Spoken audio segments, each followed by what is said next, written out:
Vectors के बारे में जानते हो? किसी को आइडिया है वेक्टर्स के बारे में? What is a vector? कोई बता सकता है क्या? क्योंकि फिजिक्स के अंदर वेक्टर रिप्रेजेंटेशन किसी भी क्वांटिटी का, ये बहुत ज्यादा इंपॉर्टेंट रोल प्ले करेगा, है ना? तो वेक्टर्स के बारे में अपन बात करते हैं। यहाँ पे ध्यान देने वाली बात यह है, अब देखो वेक्टर्स अगर मैं बोल रहा हूँ यहाँ पे, तो इतना बेसिक आइडिया सारे बच्चों को होगा। ये अपन पढ़ते आ रहे हैं कि भाई, गुड मॉर्निंग गुड मॉर्निंग, ये चीज तो शायद मेरे ख्याल से तुम लोग को आइडिया होगा। वो क्वांटिटीज जिनके पास डायरेक्शन भी है और मैग्नीट्यूड भी है, वेक्टर क्वांटिटीज बोलते हैं, जिनमें कुछ एग्जांपल भी पता होगा आप लोगों को। कोई बता सकते हो तुम कोई भी वेक्टर क्वांटिटी? वेलोसिटी। तुम बताओ कोई कोई दूसरी क्वांटिटी जो वेक्टर हो। हाँ, फोर्स, मोमेंटम। तुम बताओ, एक ही क्वांटिटी बता दो सारे बच्चे वेक्टर क्वांटिटीज का। डिस्प्लेसमेंट। कोई भी वेक्टर क्वांटिटी जिसके पास डायरेक्शन भी हो और मैग्नीट्यूड भी हो। हाँ, तुम बताओ, तुम्हारा नंबर। नहीं, ये तो रिपीट हो गया, वेलोसिटी तो बता दिए। कोई डिफरेंट फिजिकल क्वांटिटी? एक मिनट, तुम्हारा हो चुका है क्या? टॉर्क। ओके, तुम बताओ, ये हो चुका है। कोई different physical quantity that should be a vector? बोलो, सोच सकते हो, टाइम ले सकते हो आराम से, कोई ऐसी जल्दबाजी नहीं। क्योंकि इलेक्ट्रोस्टैटिक्स में अगर अपन इलेक्ट्रिक फील्ड निकालने वाले हैं तो वो तो एक वेक्टर क्वांटिटी है, उसके पास डायरेक्शन भी है, मैग्नीट्यूड भी है। तो बहुत सारे क्वेश्चन इवन सीबीएसई में भी ऐसे आए कि उस क्वांटिटी का, जैसे आप ये तो सारे बच्चे निकाल सकते हैं ना कि फोर्स अगर 10 न्यूटन है, किस डायरेक्शन में लगा हुआ है। तो ये सारे वो क्वेश्चन है जो सीबीएसई में भी आए हुए हैं, कॉम्पिटिटिव एग्जाम्स में तो आते ही हैं, बहुत ज्यादा आते हैं। डायरेक्शन से रिलेटेड बहुत ज्यादा क्वेश्चन आते हैं, है ना? बताया तुमने, सोचा। एक तो इलेक्ट्रिक फील्ड ही हो गया जो अपन पढ़ने वाले हैं 12th में फर्स्ट चैप्टर, उसके अलावा कोई?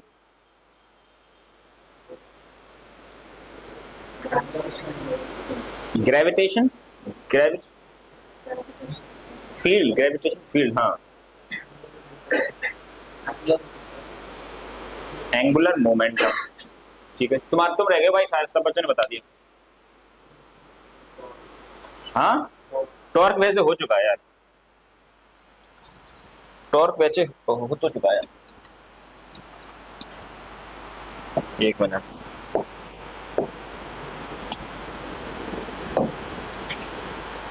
चलो इसी तो व्हाइट वाला सही रहेगा या ये वाला रेड?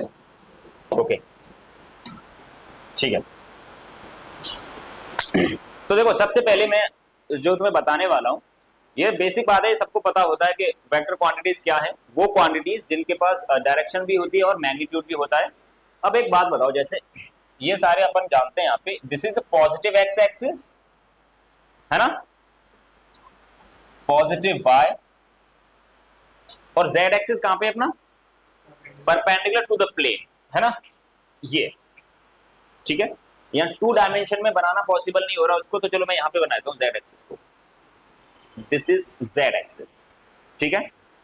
अब एक पार्टिकल सपोज ऐसे समझते हैं, एक पार्टिकल ओरिजिन से स्टार्ट हुआ, पॉजिटिव एक्स डायरेक्शन की तरफ जा रहा है 10 मीटर पर सेकंड से, ठीक है। अब मैंने क्या करा, मैग्नीट्यूड भी दे दिया आप लोगों को 10 मीटर पर सेकंड, और डायरेक्शन किधर बताइए? टुवर्ड्स पॉजिटिव एक्स एक्सिस, है ना? तो ये तो मैंने वर्ड्स के थ्रू एक्सप्रेस कराया ना इस चीज को, कि पार्टिकल 10 मीटर पर सेकंड से इस डायरेक्शन में जा रहा है। अगर मुझे इसे मैथमेटिकली रिप्रेजेंट करना हो इस चीज को, तो देखो कैसे करूंगा। तो इतना कुछ बोलने की जरूरत पड़ेगी नहीं मेरे को। मैं कैसे बोलूंगा, that the particle is moving with 10 metre per second in the direction of positive x. अगर आपने ऐसे लिख दिया तो समझ जाओ इसमें सारा कुछ आ गया। मैग्नीट्यूड भी आ गया उसका 10 मीटर पर सेकंड, और डायरेक्शन किधर है? आई कैप का मतलब समझते हो ना? What is I cap? मतलब एक यूनिट वेक्टर है, मतलब ये सिर्फ डायरेक्शन को बता रहा है कि भाई पॉजिटिव एक्स की तरफ है। नेगेटिव, यहां पे अगर माइनस आई कैप लगाता तो क्या होता? प्लस जे कैप लगाता तो positive Y, minus j cap plus k cap, ये सारे समझते हो ना? तो बस ये चीज समझो, किसी भी अब दुनिया की कोई भी फिजिकल क्वांटिटी हो जो कि वेक्टर है, आप उसे रिप्रेजेंट करने के लिए पहले तो उसका मैग्नीट्यूड पता कर लो एंड डायरेक्शन। कहने का मतलब, अगर कोई भी क्वांटिटी है उसको ऐसे रिप्रेजेंट किया जाता है, magnitude of that quantity and direction.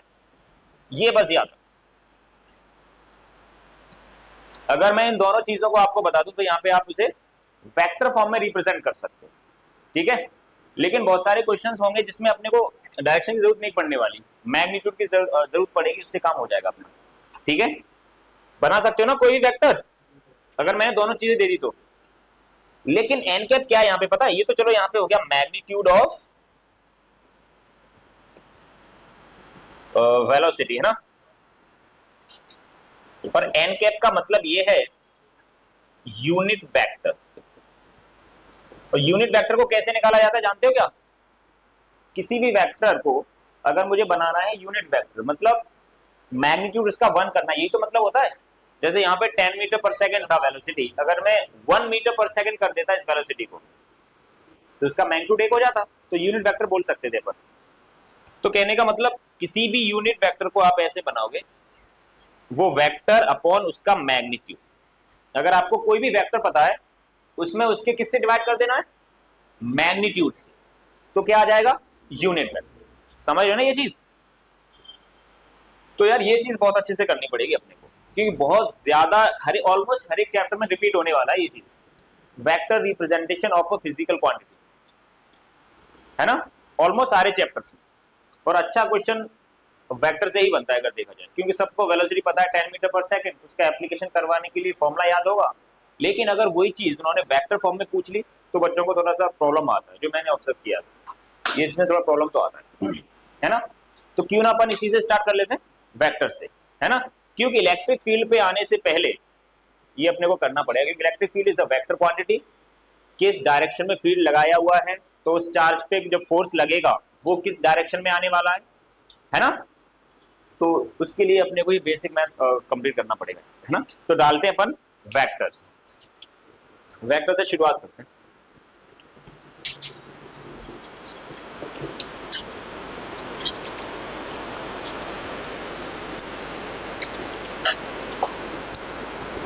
है ना, वेक्टर्स को डिफाइन करते हैं पहले। तो वेक्टर्स होते क्या है, ये बहुत जानी पहचानी अपनी डेफिनेशन है, सब लोग जानते हो ना, दोज क्वांटिटीज जिनके पास मैग्नीट्यूड भी हो और डायरेक्शन भी। तो लिख लो अपनी लैंग्वेज में, दोज क्वांटिटीज, फिजिकल क्वांटिटीज लिख दो तो ज्यादा better, which have both magnitude and direction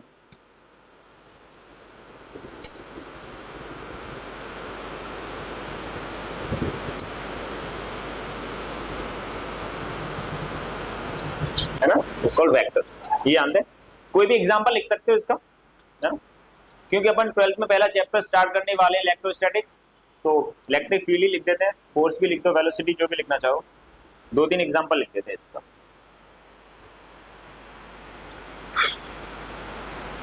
ये लिखाने की तो जरूरत है नहीं कि पॉजिटिव एक्स एक्सिस के अलोंग एक यूनिट वेक्टर होता है जिसे आई कैप बोलते हैं, ये सब बेसिक बातें पता होंगी मेरे ख्याल से। और इसके अलोंग होगा जे कैप और के कैप होगा इसके अलोंग, ये बहुत ही बेसिक बात है। नेक्स्ट लिखो यूनिट वेक्टर, कुछ स्पेशल पॉइंट लिख लेते हैं जो बार बार रिपीट होने वाले हैं अपने इस चैप्टर में इलेक्ट्रोस्टैटिक्स में। Unit vector, a vector having unit magnitude, a vector having unit magnitude is called a unit vector। For example अपन लिख सकते हैं यहाँ पे, जैसे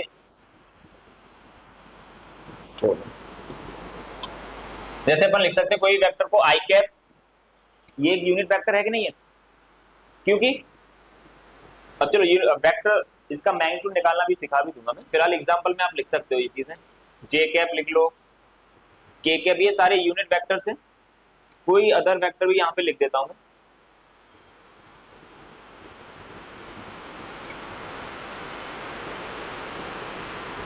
ये भी लिख सकते हो,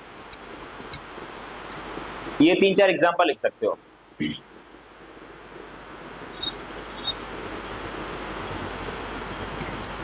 ठीक है, अभी तुम्हें नहीं पता होगा ना ये वाला वेक्टर यूनिट वेक्टर है कि नहीं। लिखते हैं चलो, मैग्नीट्यूड ऑफ अ वेक्टर, अगला टॉपिक लिख लेते हैं, जो काम की चीज है वो अपन समझ लेते हैं।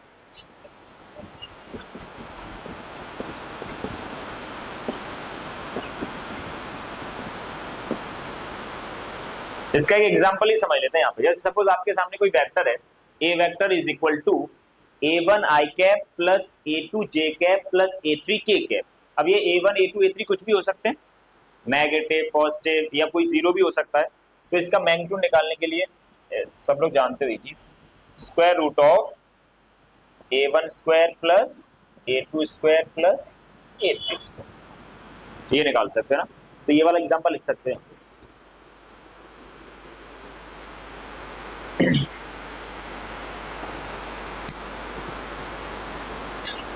क्लियर है क्या?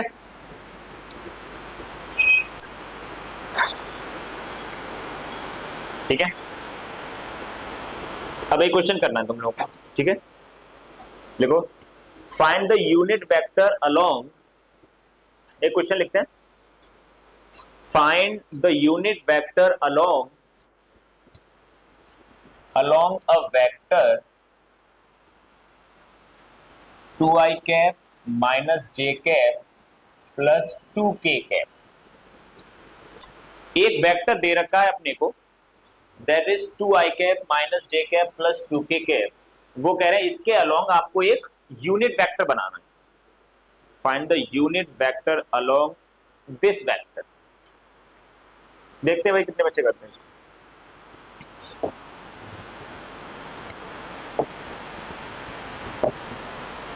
ये वेक्टर था वो,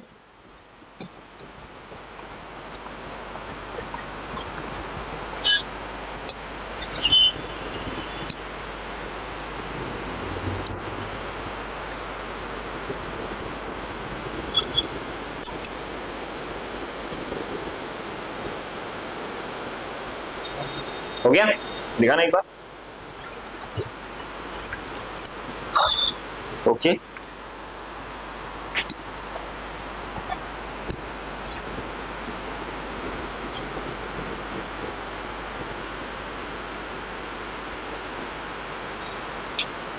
हो गया तुम्हारा? तुम्हारा क्या भाई, तुमने नहीं आया समझ में? अभी बताऊंगा, एक एग्जांपल तो मैं कराऊंगा, उसके बाद तुम लोग करना। तुम्हारा हो गया? नहीं गया? ठीक है। अब देखो, जैसे मैंने अभी तुम्हें क्या बताया था यूनिट वेक्टर के बारे में। यूनिट वेक्टर अगर आपको निकालना है, मान के चलो इसके अलोंग निकालना है, तो ये तो अपना यूनिट वेक्टर है नहीं। कैसे नहीं है? आप लोगों ने जैसे इसका मैग्नीट्यूड निकाला होगा, वो आ रहा होगा 4, 2 का स्क्वायर 4 और -1 का स्क्वायर 1। कुछ बच्चे यहाँ -1 लिख देते हैं ना, तो वो नेगेटिव का स्क्वायर करोगे तो प्लस ही हो जाना है। तो इसको यूनिट वेक्टर तो नहीं कहा जा सकता है ना। मान लेते हैं ये कोई वेक्टर होगा अपना, this is your A vector, जो कि एक यूनिट वेक्टर नहीं है। आप चाहते हो डायरेक्शन यही रहे, मतलब वो वेक्टर जो अपना है यूनिट वेक्टर, वो अलोंग दिस वेक्टर ही रहना है, बट उसका जो लेंथ है यहां से यहां तक की, जैसे ये वाला जो वेक्टर था इसकी लेंथ कितनी है यहां से यहां तक की 3। अपन चाहते हैं कोई ऐसा वेक्टर बनाना है जिसकी डायरेक्शन तो यही रहे, बट ये डिस्टेंस कितनी हो जाए यहां से यहां तक की। This is called unit vector, है ना। तो इसको अपन रिप्रेजेंट करते हैं ऐसे ए कैप से। इसका तरीका क्या है, जिस भी वेक्टर के अलोंग आप यूनिट वेक्टर निकालना चाहते हो, उस वेक्टर में किससे डिवाइड कर देना है, उसी वेक्टर के मैग्नीट्यूड से, है ना। This is called unit vector along this vector, है ना। तो अपन निकाल सकते हैं ए कैप बहुत ही आसानी से, वो जो वेक्टर दिया गया है डिवाइड बाय उसका मैग्नीट्यूड 3। ये किया ना सब लोगों ने, ऐसे निकालोगे आप यूनिट वेक्टर।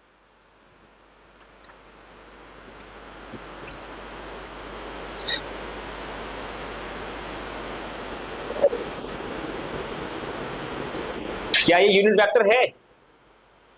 अगर किसी को डाउट लग रहा है तो अपन इसे क्रॉस चेक भी कर सकते हैं। देखो, अगर ये यूनिट वेक्टर है तो इसका मैग्नीट्यूड कितना आना चाहिए 1। चेक कर लेते हैं, चलो एक बार चेक कर लेते हैं।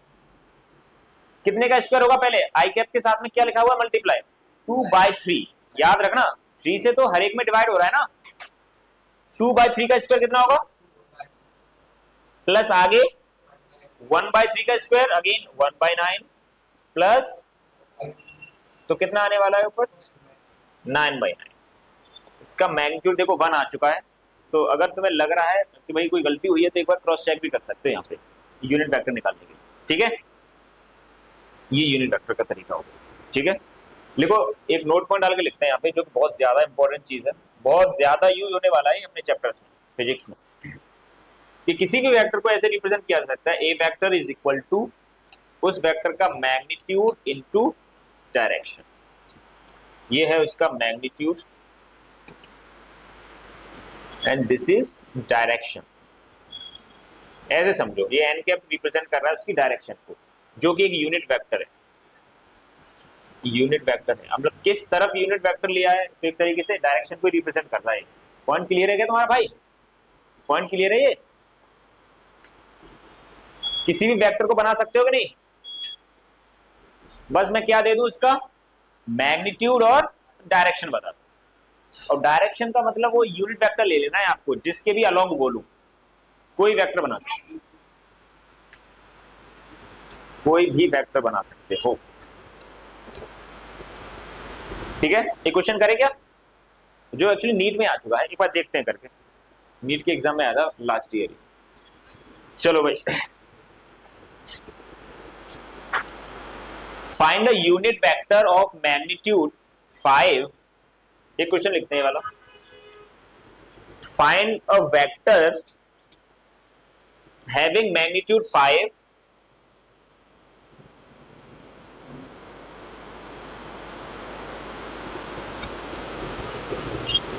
and that is along the vector a vector is equal to 5 I cap minus 12 j cap।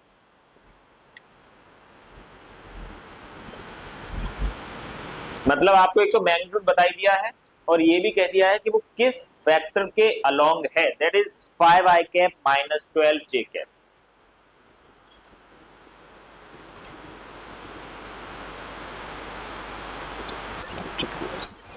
देखते हैं कितने बच्चों का सही आता है।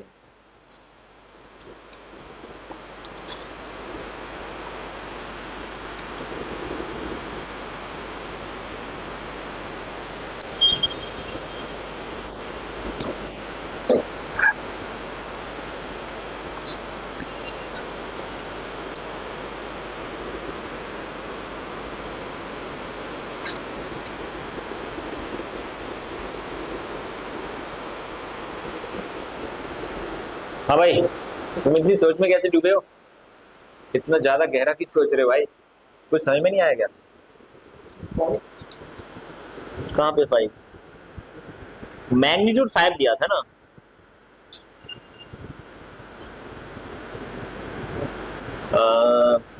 हाँ हाँ, ये तो यूनिट वेक्टर हो गया, ओके ठीक है। ये तो यूनिट वेक्टर भी तो गलत निकाला यार तुमने, गलती हो गई। यूनिट वेक्टर ठीक है तुम्हारा, ये सही निकाला है तुमने यूनिट वेक्टर, लेकिन तुम लोग क्वेश्चन नहीं समझ रहे। रुक जाओ यार, एक क्वेश्चन मैं कराता हूँ, है ना, अच्छे से समझना इस चीज को। देखो उन्होंने क्या कहा है, एक वेक्टर है, मान लेते हैं वो वेक्टर क्या है, ए वेक्टर मान लेते हैं, जिसका मैग्नीट्यूड कितना दिया है इन्होंने, 5, ठीक है। अब ये कहा है ये जो वेक्टर है किसी दूसरे वेक्टर के अलोंग है ना, वो वेक्टर कौन सा है, इसको बी वेक्टर बोल देते हैं, चलो ठीक है। फाइंड करना है अपने को अपना वाला vector, that is a vector, जिसका केवल मैग्नीट्यूड पता है, और डायरेक्शन के लिए क्या बोला इन्होंने, इस वेक्टर के क्या है, अलोंग। तो मैंने अभी देखो लिखाया था तुम्हें नोट पॉइंट कि आप किसी भी वेक्टर को बना सकते हो। बनाना कौन सा वाला वेक्टर था, ये वाला। तो पहले क्या लिखना है, उसका मैग्नीट्यूड एंड डायरेक्शन। अब डायरेक्शन के लिए क्या लेते हैं अपन, यूनिट वेक्टर, किसके अलोंग था, इस वाले वेक्टर के अलोंग। तो इसका यूनिट वेक्टर लोगे, यूनिट वेक्टर लेने का तरीका क्या है, ये वेक्टर डिवाइड बाय इसका मैग्नीट्यूड, और इसका मैग्नीट्यूड निकालने के लिए क्या करते हैं, 5 का स्क्वायर 25 प्लस 12 का स्क्वायर 144। ये आया 5 I cap minus 12 j cap divide bye 30। ये केवल एक ही बच्चे का सही है यार पूरी क्लास में, तुम्हारा शायद सही ना।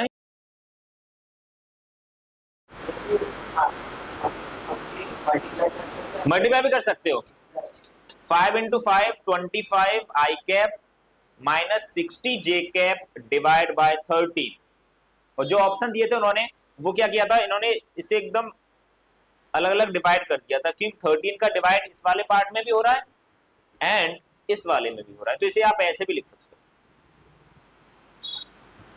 क्लियर है कि नहीं? अब ये अपने 2024 का ही क्वेश्चन, सोच के देखो, तो बहुत ज्यादा इंपॉर्टेंस है इस वेक्टर का पूरी फिजिक्स में, इवन सीबीएसई में भी ये लगता रहेगा हर एक जगह पे। ऑब्जेक्टिव पेपर में डाल देते हैं कि एक वेक्टर दे दिया, बताओ भाई डायरेक्शन क्या होगी, मैग्नीट्यूड वगैरह क्या होगा। तुम्हारे समझ में आया? बना सकते हो, अब कर सकते हो। देखो एक एग्जांपल तो मुझे कराना चाहिए था, वैसे मैंने डायरेक्ट तुम लोगों को ही दे दिया था ये, पर कोई नहीं, 2-3 बच्चों ने किया, अच्छी बात है, ठीक है ना? तुम्हारे समझ में आया? चलो अब एक वेक्टर और बनाते हैं। देखो find a vector which has magnitude, find a vector which has magnitude 10 unit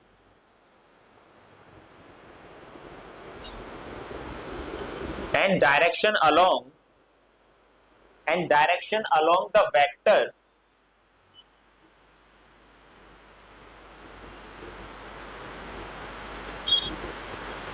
root 2 I cap minus j cap plus k cap, and जो इसकी डायरेक्शन है वो इस वेक्टर के अलोंग है, और ये वेक्टर दिया है root i cap minus j cap plus k cap. अब सबका होना चाहिए भाई, सारे बच्चों का आंसर आना चाहिए।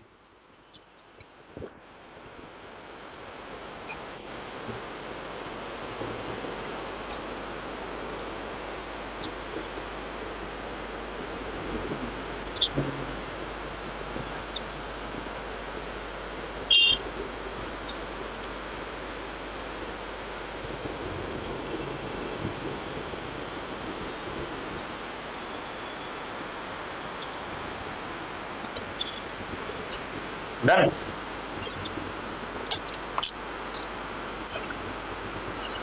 ओके सही है, बढ़िया, तुम्हारा भी ठीक है, तुम्हारा भी ठीक है। ओके हाँ भाई, इतना टेंशन में क्यों भाई, इतना गम में बैठा है यार, पता नहीं क्या।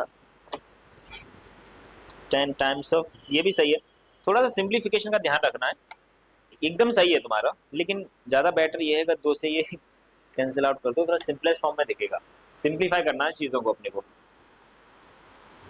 यार सारी क्लास का सही है इस बार तो। 5 का मल्टीप्लाई हर एक स्टेप इसमें होगा, हर एक टर्म में, ये भी ठीक है, तुम्हारा ठीक है, तुमने किया है सही। रूट 2 आई cap minus j cap divide वाला 2, अच्छा ठीक है, वो तो कैंसिल हो गया।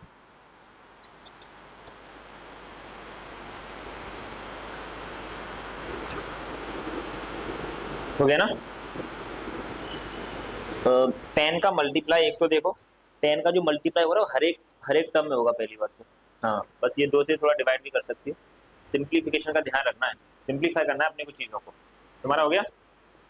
देखो किसी भी वेक्टर को रिप्रेजेंट करने के लिए क्या होता करते हैं अपन, किसी भी वेक्टर को अगर बनाना है, जैसे ए वेक्टर को बनाना है अपने को, है ना, तो ए वेक्टर आएगा, उसका मैग्नीट्यूड पहले दैट इज 10, अब जिस वेक्टर के अलोंग है वो वेक्टर, उसकी डायरेक्शन लिख देनी है आपको यहाँ पे, रूट 2 आई cap minus j cap plus k cap divide bye इसका, वो कितना था 2 था, 4 नहीं लिखा तुमने, रूट 4। देखो मैग्नीट्यूड निकालने के लिए क्या करते हैं, रूट 2 का स्क्वायर 2 प्लस 1 प्लस कितना हो गया रूट 4, मतलब बस इसे सिंप्लीफाई कर दो इसको।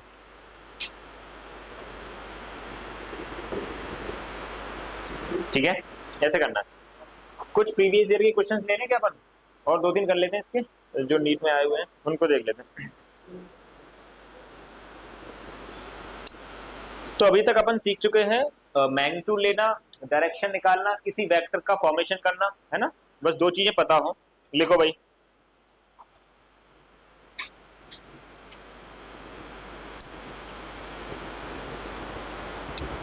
If a vector 2i cap plus 3j cap plus 8k cap if a vector, यहाँ पे वेक्टर दिया है इन्होंने, a vector is equal to 2i cap plus 3j cap plus 8k cap, ये वेक्टर दिया है।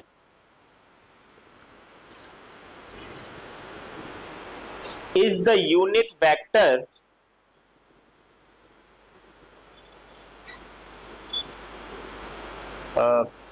एक मिनट को, इसमें थोड़ा सा करेक्शन करना पड़ेगा।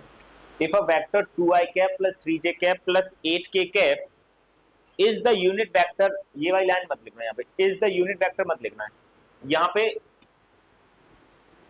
हाँ एक मिनट, ठीक है। इसके बाद लिखो if a vector this is along, ऐसे लिखना है, is along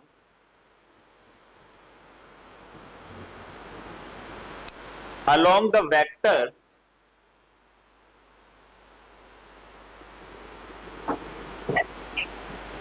along the vector 2i cap plus alpha j cap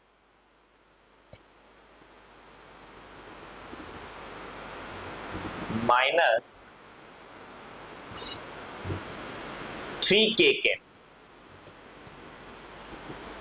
if this vector is along this vector, है ना, then find, रुको एक मिनट, एक काम और करना है यहाँ पे, यहाँ पे माइनस कर लो, यहाँ माइनस और यहाँ पे 8 कर लेना यहाँ पे के कैप के साथ में, तो ज्यादा बेटर रहेगा। If this vector is along this vector, ये वाला वेक्टर, देन फाइंड अल्फा, ऐसे पूछा गया है, फाइंड अल्फा।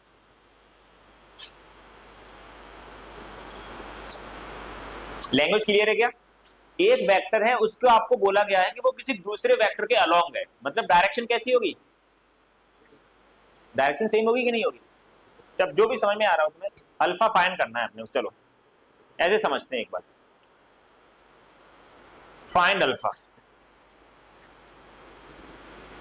ऑप्शन भी दे दूं क्या? चलो एक बार ट्राई करो, फिर देखते हैं उसके बाद।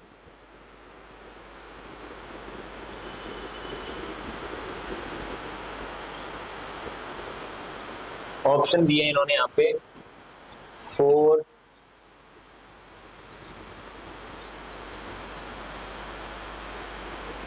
-3 3 and D none of these।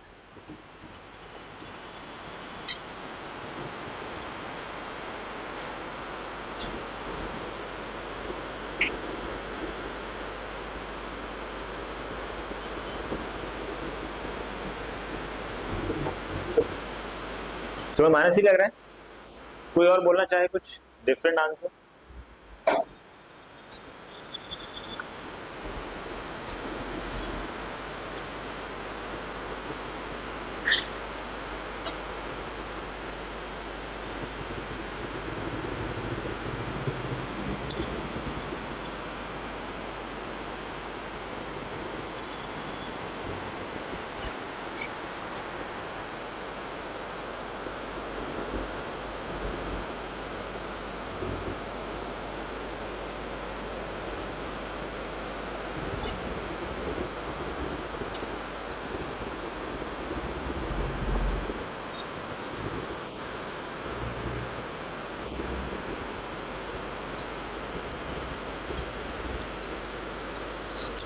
किसी को समझ में आ रहा है क्या?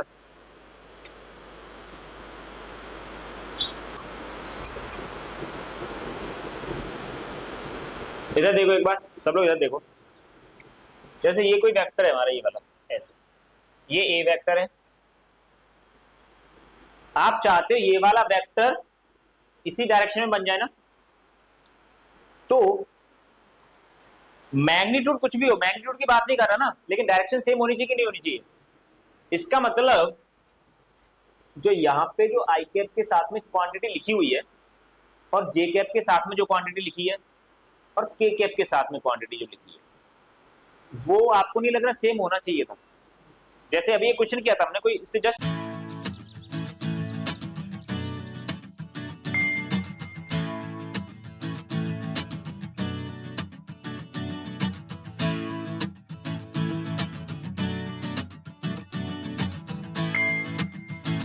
-5 j cap plus 5 k cap.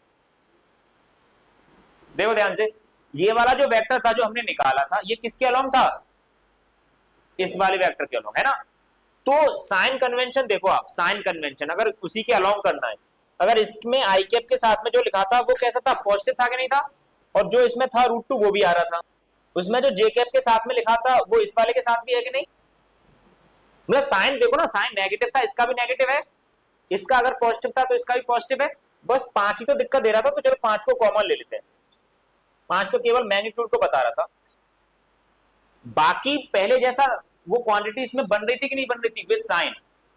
Along का तो मतलब यही होता है ना। क्या आप अल्फा की, मान के चलो अगर किसी बच्चे ने सोचा मैं तो 3 सोच लेता हूं इसका, तो साइन तो इसका तो सेम हो गया, कोई दिक्कत नहीं है, लेकिन बाकियों का तो डिफरेंट हो गया।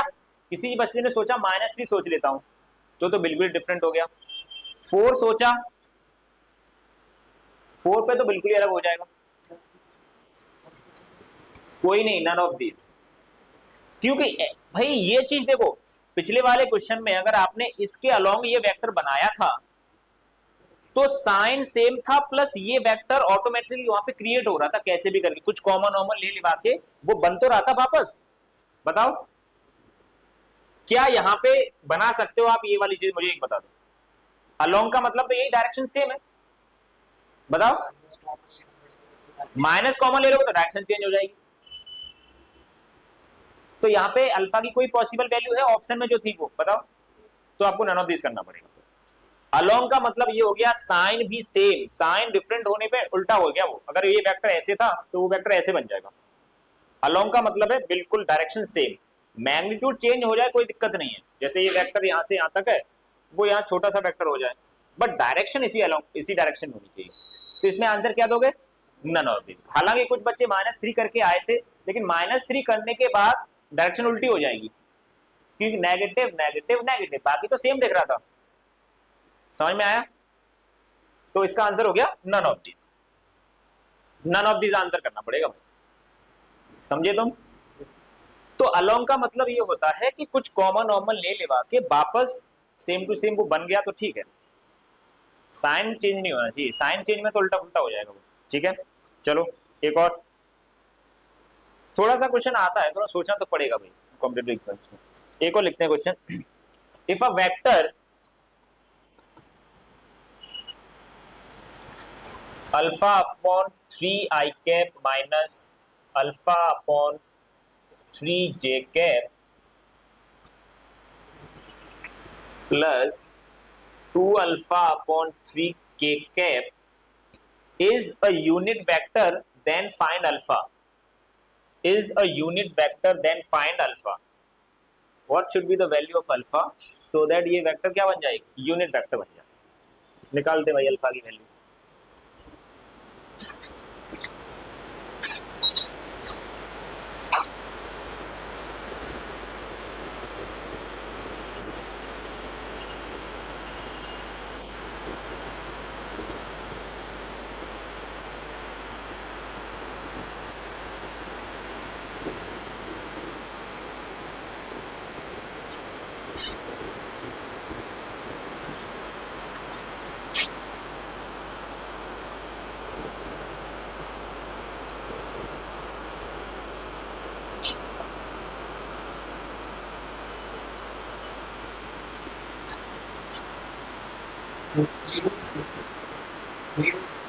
√6 ऑप्शन में दिया तो है इन्होंने, अब सही है कि नहीं वो क्रॉस चेक करना पड़ेगा। चलो तुम लोग बताओ, मैं ऑप्शन बाद में देखते हैं, फिर तुम लोग जो आंसर बताओगे ना उन्हीं को ऐसा ऑप्शन डाल दूंगा यहाँ पे, किसी का तो सही होगा। बताओ तुम क्या बता रहे हो? √3 दोनों के दोनों रूट में, ओके, -3/5, तुमने क्या बताया? 3√6। कोई और अपना आंसर बोलना चाहे?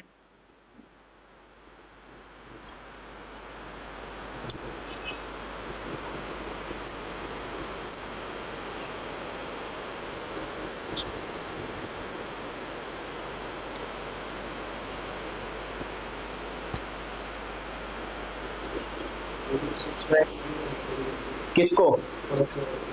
अच्छा, √6 ÷ 2 बिल्कुल लिख सकते हैं इसको, कोई दिक्कत नहीं है। तुम क्या आंसर देना चाहती हो?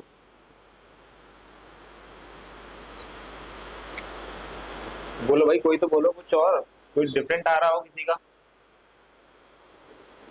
तुमने यूनिट वेक्टर का मतलब पता है तुमको क्या होता है यूनिट वेक्टर? तुम तो लेट आई थी, उससे पहले डिस्कस किया था हमने। तुम्हारी फर्स्ट क्लास है आज? पहले दिन, फर्स्ट डे। यूनिट वेक्टर का मतलब होता है एक ऐसा वेक्टर जिसका मैग्नीट्यूड 1 हो जाए, बस मैग्नीट्यूड 1 कर देना। तुम क्या दे रहा है भाई वो? तुम क्या दे रहे हो बताओ?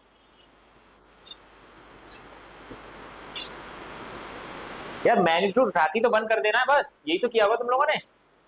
यूनिट वेक्टर का मतलब ये होता है, इसका अगर मैग्नीट्यूड निकाला हमने, कितना आएगा? α² / 9 प्लस 9 प्लस 4α² / 9 इक्वल टू 1। यही तो करना पड़ेगा। अब अल्फा निकालना है तो क्या करोगे आप? Square both the side. चलो स्क्वायर करते हैं दोनों साइड, या फिर इसको सिंपलीफाई कर लेते हैं, रूट के अंदर 9 एलसीएम ले लेते हैं, तो ऊपर कितना आ गया? α², 2α², ये हो गया 6α² इक्वल टू 1। स्क्वायर कर देते हैं। अब α² का वैल्यू आ गया 9/6, तो अल्फा का वैल्यू कितना आएगा? ±3/√6। तो इसको आप लिख सकते हो, √6 को क्या लिखा जा सकता है? √2 इंटू √3 लिख सकते हैं कि नहीं? √3 से 3 कितने टाइम्स चला गया?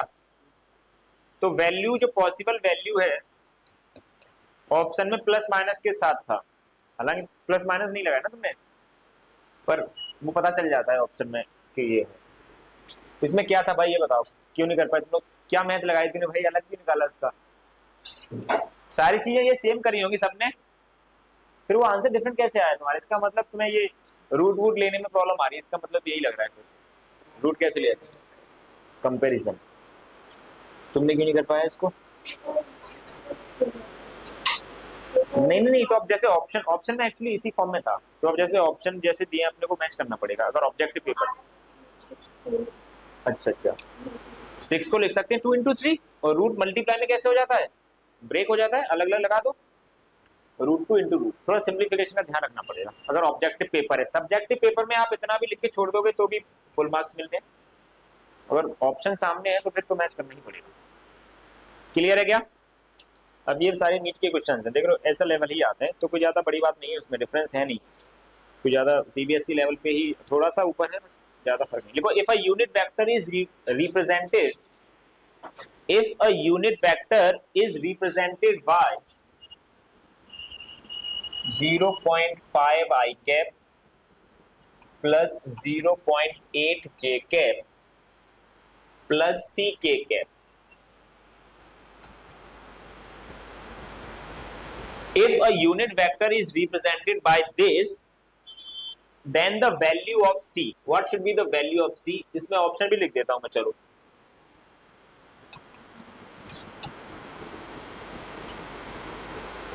(0.01) and D option is 0.39। ये भी अपने नीट का ही क्वेश्चन है, ये सबका आंसर सही आना चाहिए भाई।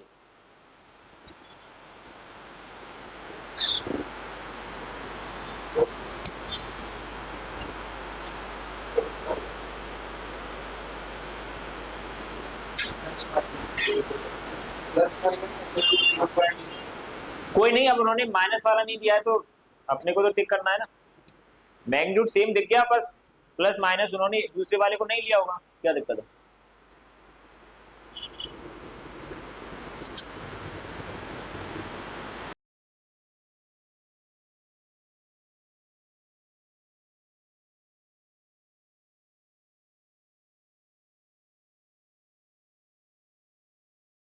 थोड़ा मैथ्स रहता है अपने फिजिक्स में, थोड़ा मैथ्स में जैसे पॉइंट पॉइंट लगे, इसका स्क्वायरिंग क्या है, ऐड वैड कैसे करना है, कब प्लस माइनस, ये सब बेसिक चीजों का ध्यान रखना पड़ेगा।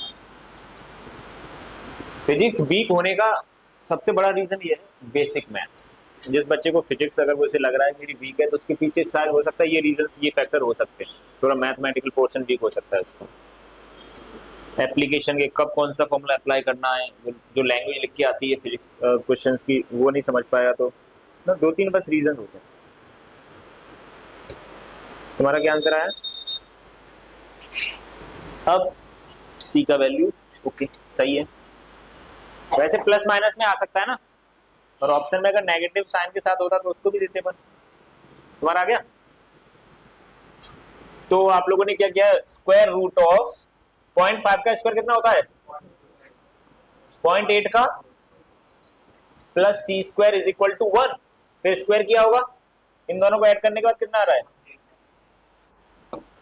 Plus c square is equal to 1, तो सी स्क्वायर का वैल्यू आ गया 0.11। तो दो पॉसिबल वैल्यूज हो सकती है सी की, बट उन्होंने एक दिया है तो अपन एक ले सकते, ठीक है।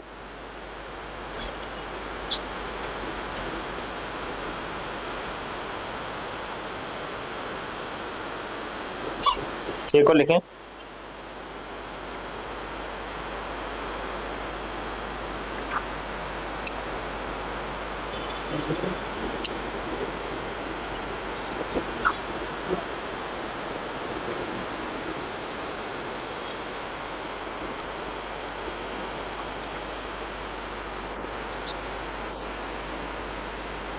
लिखो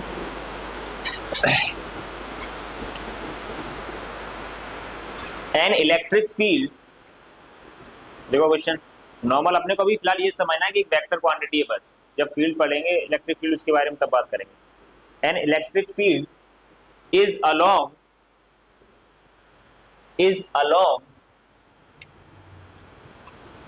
आई cap minus j cap plus k cap,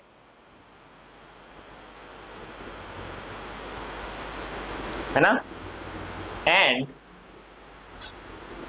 the magnitude of electric field is 50 Newton पर coulomb.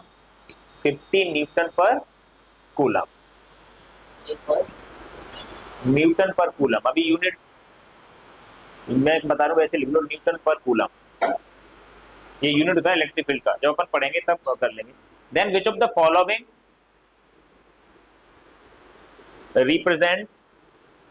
Following represents this electric field। मतलब ऑप्शन में इलेक्ट्रिक फील्ड का वेक्टर फॉर्म में इन्होंने दिया है रिप्रेजेंटेशन, तो सब लोग वेक्टर फॉर्म में इलेक्ट्रिक फील्ड को लिख के दिखा दो जल्दी।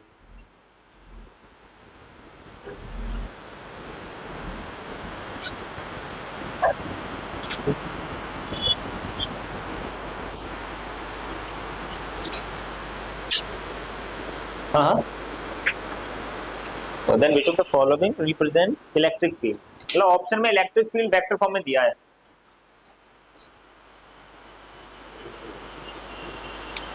लग जाओ करने भाई, हो गया? अरे बड़ी जल्दी दिखा ना।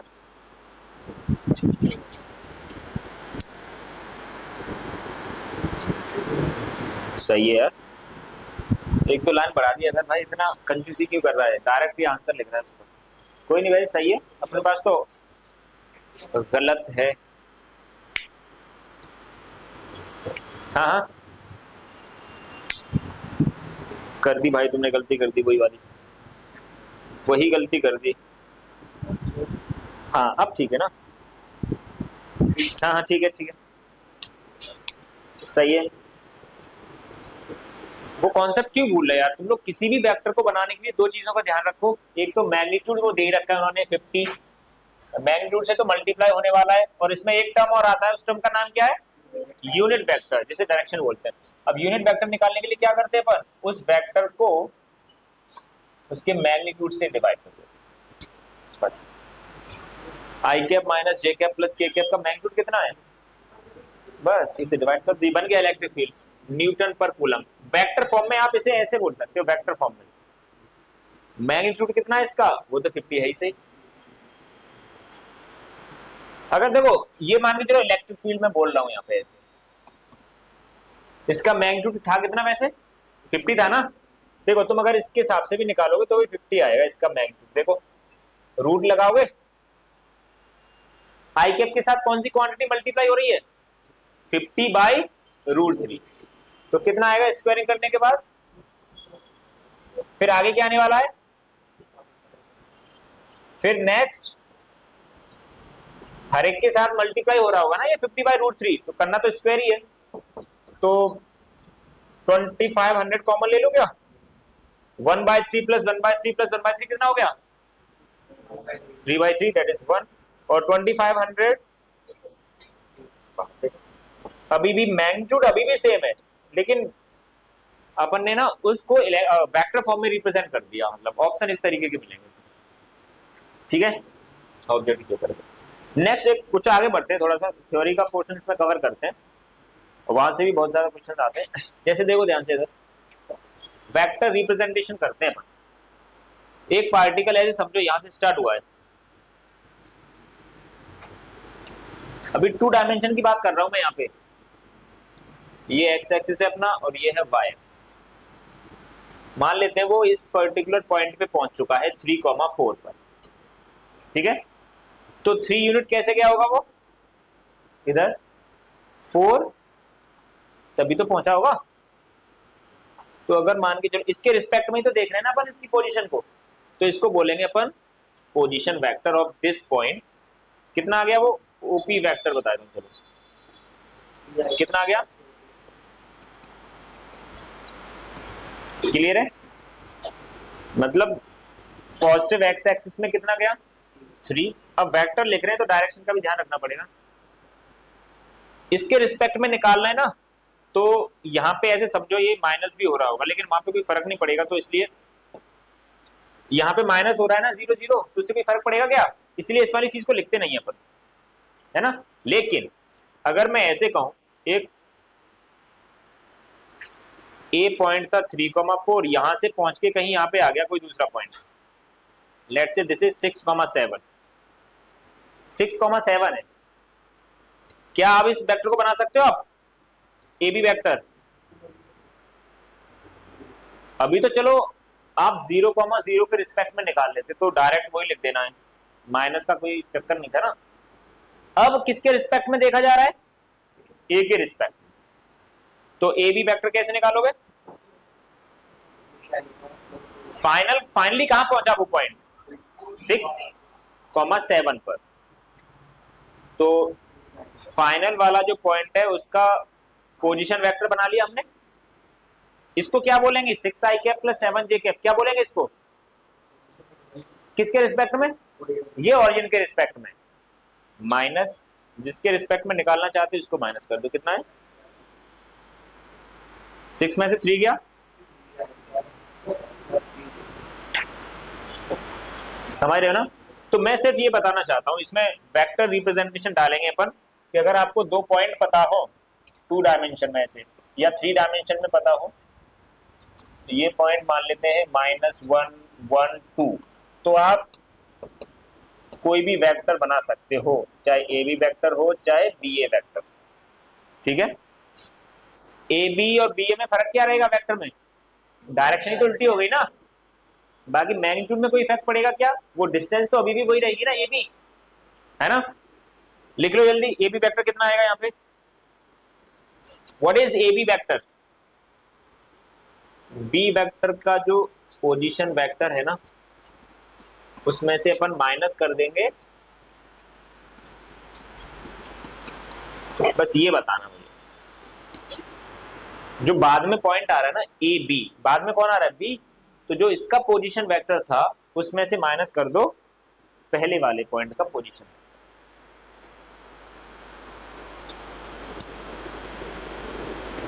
ये एज ए क्वेश्चन एक एग्जांपल के थ्रू समझ लेते इस पॉइंट को, कोई ज्यादा बड़ी बात नहीं है इसमें। क्या टॉपिक डाला है तुमने, टॉपिक डाला है कुछ, वेक्टर रिप्रेजेंटेशन डाल सकते हो, फिर एग्जांपल लिख लो ये वाला डाल के, ऐसे ए पॉइंट पता है बी पॉइंट पता है, अब मान के चलो मुझे ए बी वेक्टर बनाना है, तो अपन फाइनल वाला जो पॉइंट है उसके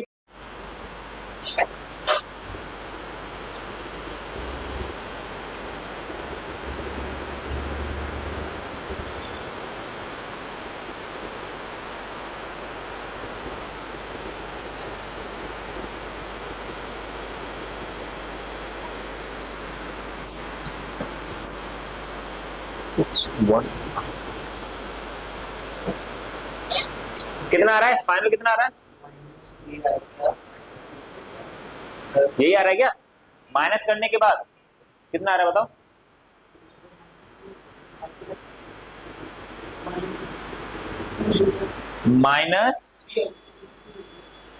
माइनस जे कैप आएगा, प्लस का आएगा -2 जे कैप, यही है क्या? माइनस करने के बाद तुमने किया माइनस, साइन का ध्यान रखना, ये माइनस का आएगा लेकिन पहले माइनस ही निकाला तुमने। अच्छा बी ए निकाला, ओके ओके, उसमें तो केवल माइनस का फर्क पड़ जाएगा। कर लोगे? देखो ये question,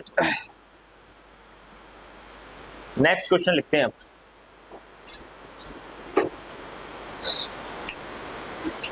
A particle moves from a point P. A particle moves from a point P that is 3, 2, 5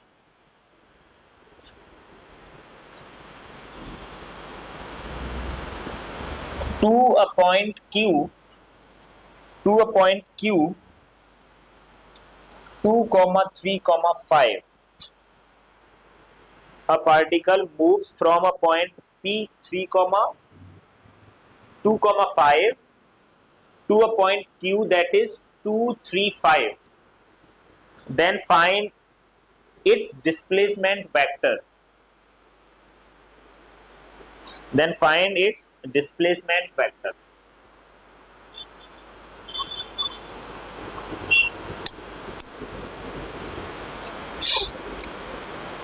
हो गया? निकालो ना यार।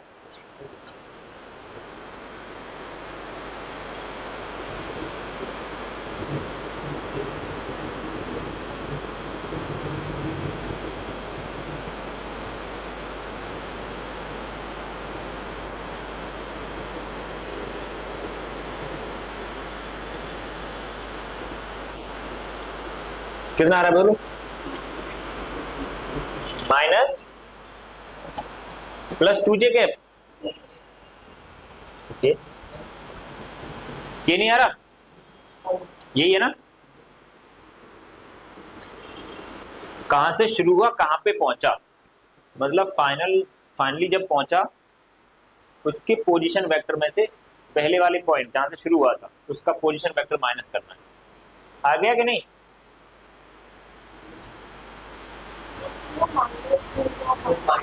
माइनस जे कैप है क्या? अरे माइनस करो ना यार, फाइनल वाले में से माइनस करना है ना। कुछ बच्चों ने ऐसा तो नहीं किया पहले वाले पॉइंट में से माइनस करो, minus of 3i cap plus 2j cap plus 5 दो में से 3 गया, माइनस i कैप 3j में प्लस j कैप, ही तो आ रहा है, प्लस का ही तो आ रहा है, माइनस कैसे आएगा? तुमने पी क्यू निकाला है ना, तो तुमने लिख लिया पी, पहले लिख तो पहले पी लिया है ना, जब पी क्यू निकाल लियो तो पहले ये लिखना पड़ेगा बाद वाला, फाइनली कहां पे पहुंचा तुमने क्यू पी निकाल दिया, Q P vector.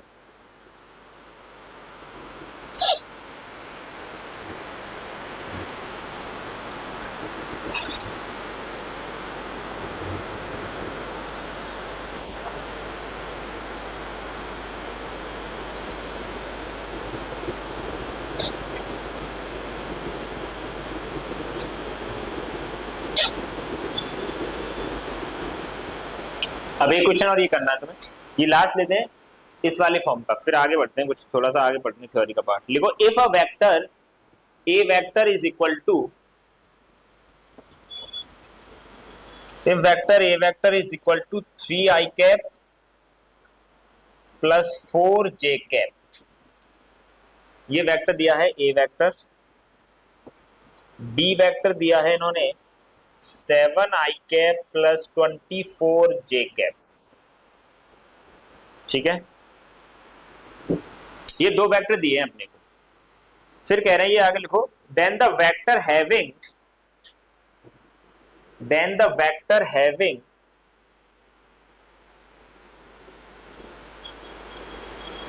The same magnitude as B, then the vector having same magnitude as B and along the vector A. कौन सा वेक्टर होगा ऐसा, वो बताना है.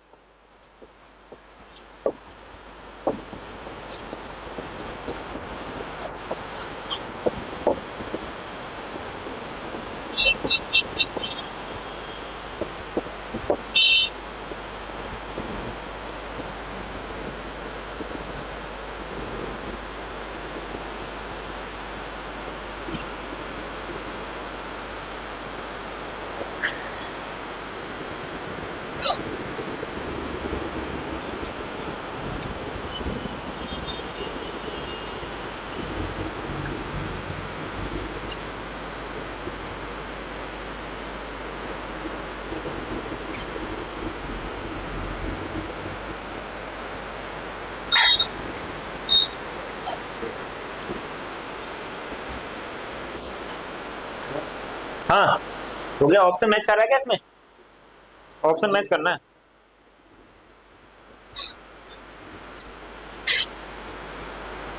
मैच कर रहा है तुम्हारा क्या?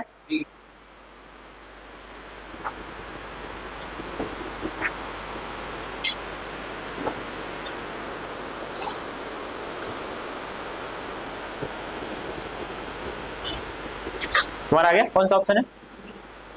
B 15 i cap plus 20 j cap. तुम लोगों का आया फिर. Then find a vector which has magnitude same as A and as B and the direction along A vector के along.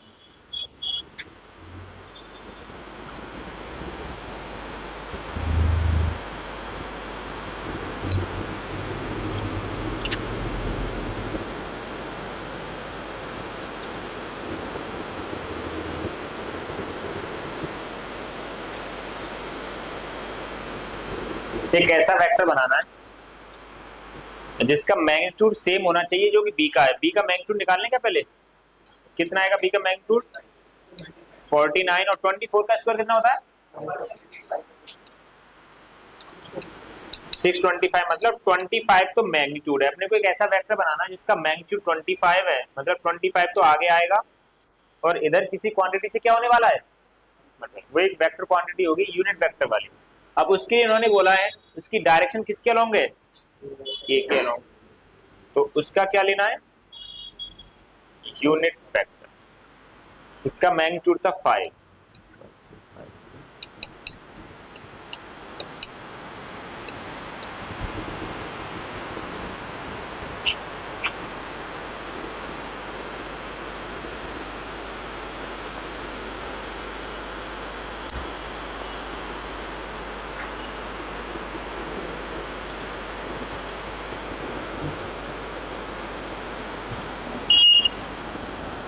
लिखो एक और क्वेश्चन.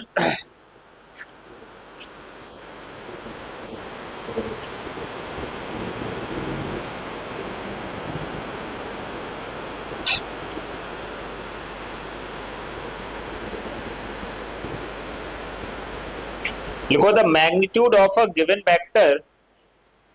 लिखो the magnitude of a given vector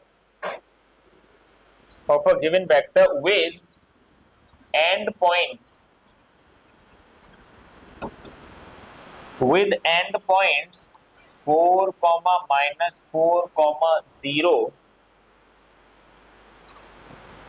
and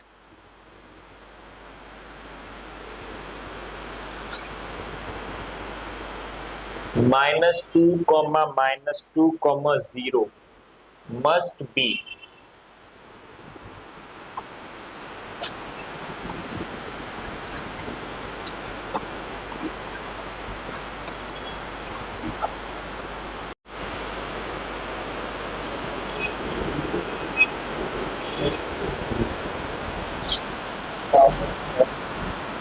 √5.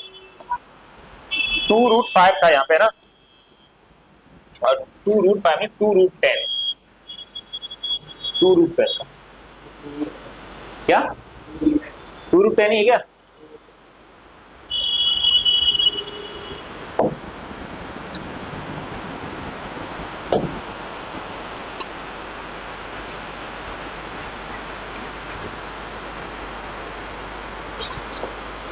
कितना है?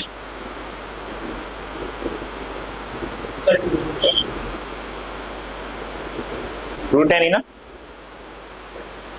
बहुत ही इजी है। अब इसमें देखो मैग्नीट्यूड की बात चल रही है, तो आप चाहे यहां से यहां तक इसके अलोंग वेक्टर बनाओ या फिर इधर से इधर बनाओ, मैग्नीट्यूड तो सेम ही रहेगा ना। इसलिए उन्होंने इसकी बात नहीं करी है कि वो पार्टिकल कहां से कहां तक जा रहा है या फिर कहीं, तो कहीं से भी ले लो आप, तो लेंथ हमेशा कैसी रहेगी? सेम। तो जिन बच्चों ने ऐसे वेक्टर बनाया है या फिर ऐसे बनाया, लेंथ सेम ही आएगी, मैग्नीट्यूड सेम ही आएगा। इसीलिए उन्होंने ये नहीं बोला कि कहां से स्टार्ट हुआ है कहां पे खत्म, उसके बारे में नहीं बोला। थोड़ा अलग क्वेश्चन ले ले, थोड़ा सा अलग लिखो। A vector A vector is equal to 2i cap plus 3j cap, a vector is equal to 2i cap plus 3j cap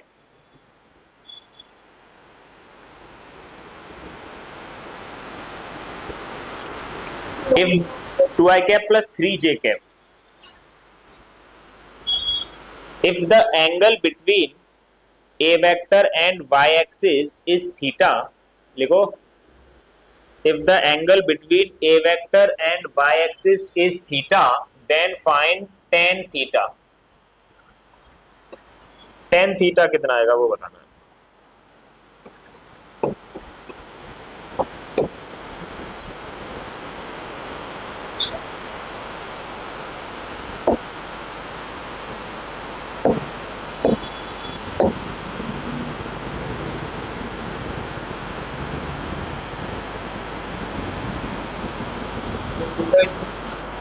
tan theta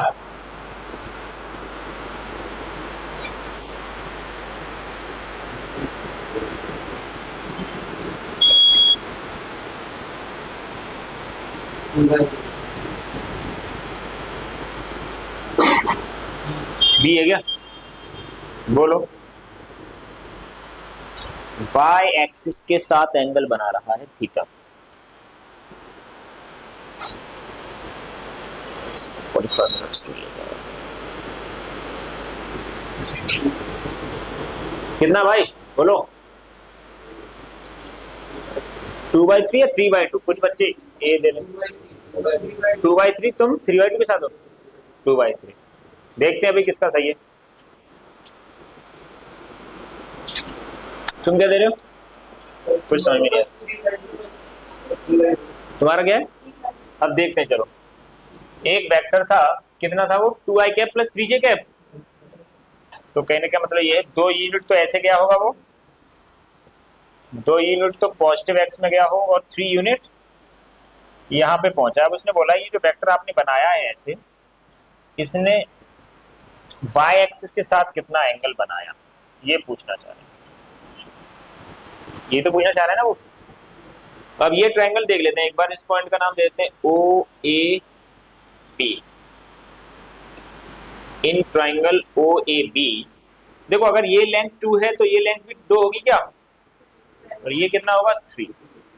अगर इस ट्रायंगल में अगर आपने tan थीटा लिया, tan क्या होता है? परपेंडिकुलर अपॉन, तो परपेंडिकुलर तो यही होगा। अब बेस का काम कौन करेगा? 3 है ना, तो tan थीटा आने वाला है यहाँ पे। या इस वाले ट्रायंगल से भी सोच सकते हो, अगर ये थीटा है तो ये कितना होगा? 90 माइनस थीटा। इस वाले ट्रायंगल में भी आप tan ले लो। What is tan 90 minus theta?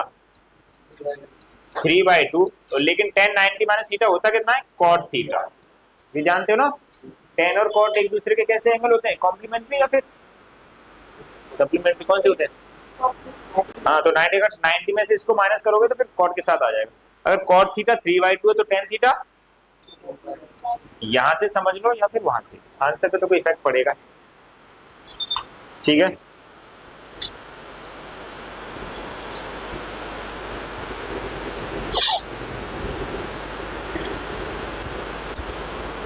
कितना था तो आइडिया हो गया। नेक्स्ट कंपोनेंट और करने पड़ेंगे अपने को, जब भी अपन प्रोजेक्टाइल मोशन पढ़ेंगे। जैसे ये तो 11th का पार्ट है, लेकिन अपने यहाँ पे अप्लाई तो होता रहेगा ना वो कहीं भी, तो उसमें कंपोनेंट और किसी वेक्टर का कंपोनेंट और पढ़ना पड़ेगा अपने को। देखो कंपोनेंट दो तरीके से ले सकते हैं अपन। एक तो वेक्टर कंपोनेंट होता है और एक स्केलर कंपोनेंट भी होता है ना। ये दो चीजें अपने को ध्यान में रखनी है। अब देखो ध्यान से, नेक्स्ट देखो, कंपोनेंट ऑफ अ वेक्टर। ये भी बहुत, ये वो चीज है जो बार बार लगने वाली है अपने फिजिक्स में।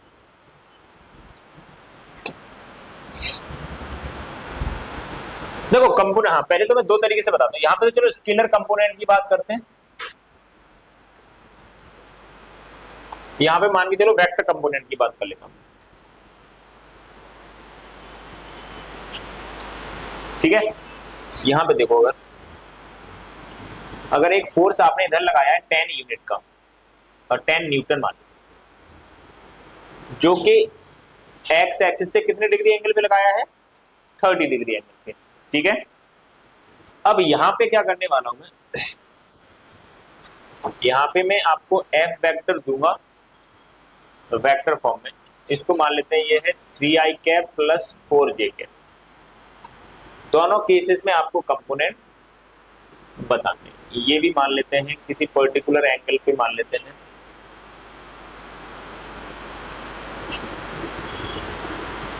थीटा ले रहे हैं, यहाँ पे कोई थीटा ले लेते हैं, ठीक है। अब दोनों ही केसेस में निकालना क्या है अपने को, कंपोनेंट, मतलब इस फोर्स का कंपोनेंट एक तो इस वाले एक्सिस के अलोंग भी होगा और एक, तो यहाँ पे क्योंकि जो अपने को फोर्स पता है वो किस में लिखा हुआ है, वेक्टर में या फिर स्केलर क्वांटिटी में, स्केलर। तो यहाँ पे जो भी इसका पार्ट कुछ इधर गया होगा वो एक स्केलर क्वांटिटी है ना, मतलब मैग्नीट्यूड होगा। ओवरऑल फोर्स तो वेक्टर क्वांटिटी है, मैं यहाँ पे सिर्फ मैग्नीट्यूड की बात कर रहा हूँ, तो वो तो क्या है अपना एक स्केलर क्वांटिटी। तो कहने का मतलब इसका कुछ पार्ट इसके अलोंग आया होगा, कुछ इसके अलोंग। जब अलोंग वर्ड बोलते ही तो आपको समझ में आ रहा है डायरेक्शन आ गई, मतलब जब फोर्स का कंपोनेंट आप ले रहे हो तो वो भी तो एक वेक्टर क्वांटिटी होगा ना।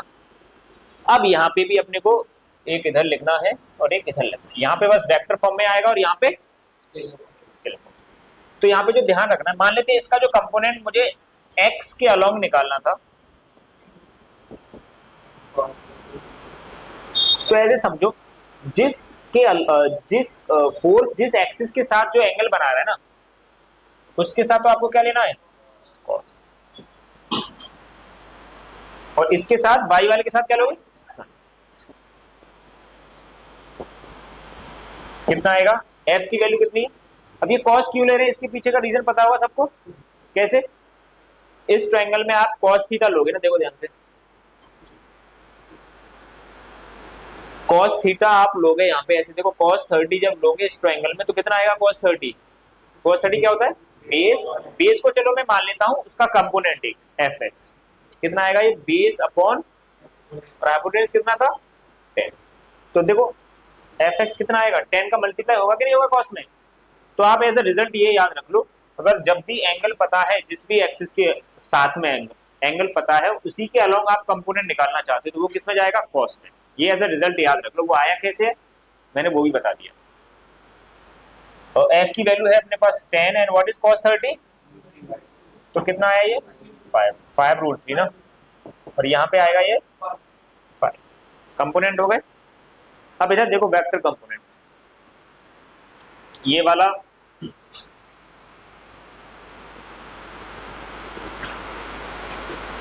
ये 3i cap plus 4j cap, ये वेक्टर कैसे बना होगा, जब आप 3 यूनिट इधर गए होंगे और 4 tan थीटा कितना आएगा यहां से, जब tan थीटा 4/3 है तो साइन cos भी बता सकते हो क्या, tan थीटा का मतलब, तो ये कितना होगा, तो साइन थीटा कितना आएगा अपना, तो cos थीटा, ठीक है। ये तो बेसिक चीज है ना।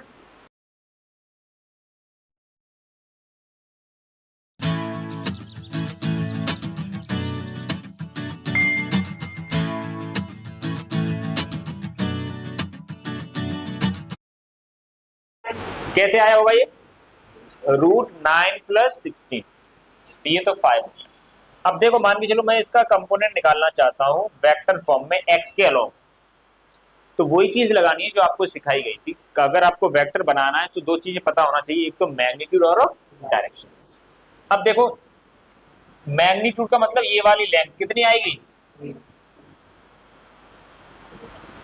हाँ 3, ये तो 3 है ही सही ना, सॉरी क्या कर रहा हूँ, ये तो 3 है ना अपने पास, देखो ध्यान से इधर, ये 3 तो लेंथ पता चल गई। अब डायरेक्शन के लिए क्या करें, आई कैप, क्योंकि एक्स एक्सिस के अलोंग था ना, इसलिए मान के चलो अगर आप वाई वाला कंपोनेंट निकालना चाहते हो, तो वाई का कंपोनेंट लेंथ कितनी है, मतलब मैग्नीट्यूड कितना है 4, लेकिन डायरेक्शन के लिए क्या लगा दोगे, बस ये हो। तो ये मेनली ये यूज होने वाला है अपने फिजिक्स में, नॉर्मल ऐसे कंपोनेंट निकालेंगे, ठीक है। ये भी लिख लो भाई, दोनों चीजें बहुत ज्यादा इंपॉर्टेंट है, कोई डाउट हो तो बता सकते हो।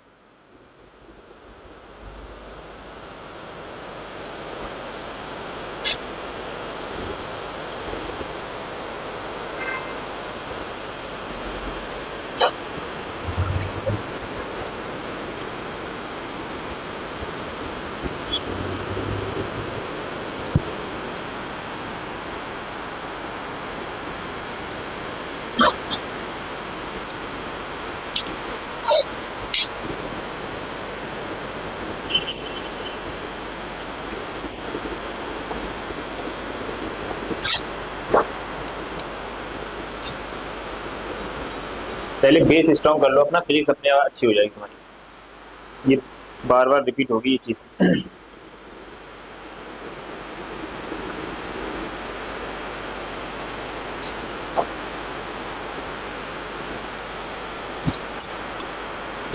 करें क्वेश्चन,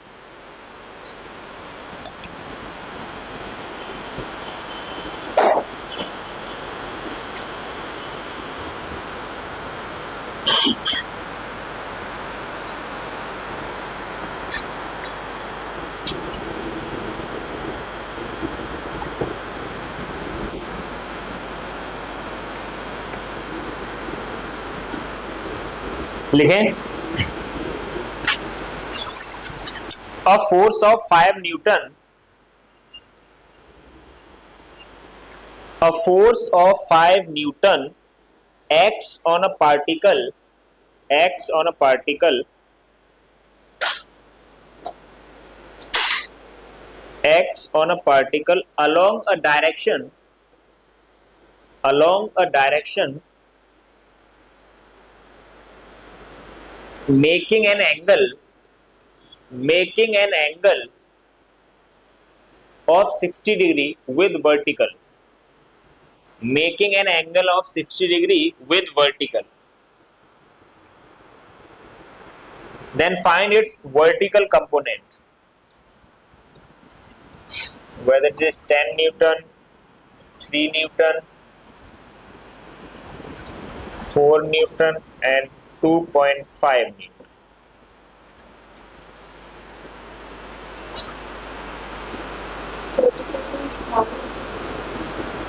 वर्टिकल का मतलब y axis. Option B 3 unit,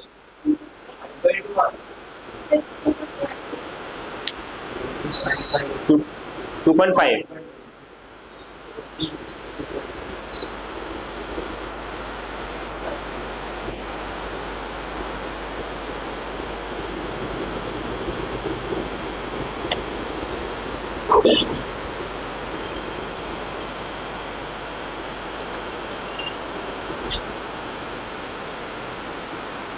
अब देखो ध्यान से, इन्होंने बोला क्या है, एक फोर्स ऐसे लग रहा था कितने न्यूटन का, 5 का, किसके अलोंग,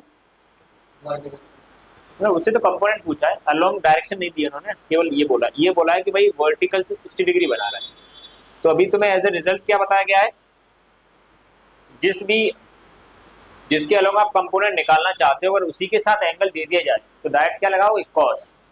तो इसका जो कंपोनेंट आएगा दैट विल बी 5 cos 60 की वैल्यू कितनी होती है, 2.5। ये एज ए रिजल्ट याद रख लो, अदरवाइज अगर भूल गए तो फिर क्या लेना पड़ेगा, वो ट्रायंगल बना के फिर साइन कॉस वो लेने ही पड़ेंगे। अब थोड़ा सा एक अच्छा सा क्वेश्चन लेना चाहता हूं, है ना, लिखो, if a unit vector j cap,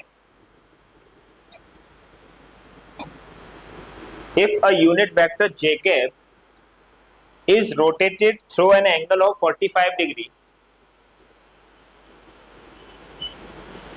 Is rotated through an angle of 45 degree anti-clockwise. Then new vector will be. तो न्यू वेक्टर क्या बनेगा वो बताना.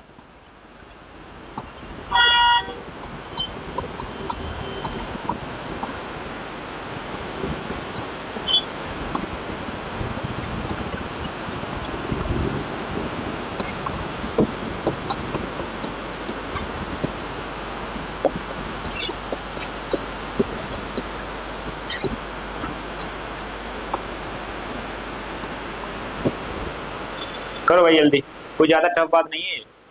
ऑप्शन सामने है तो कुछ जुगाड़ उगाड़ बना के सोचो भाई क्या आना.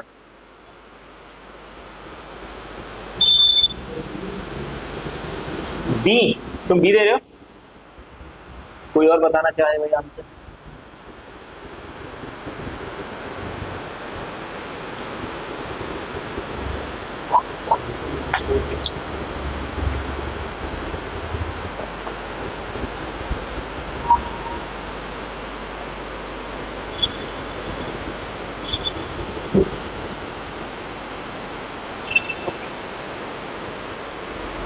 सी ऑप्शन दे रहे हैं कुछ बच्चे.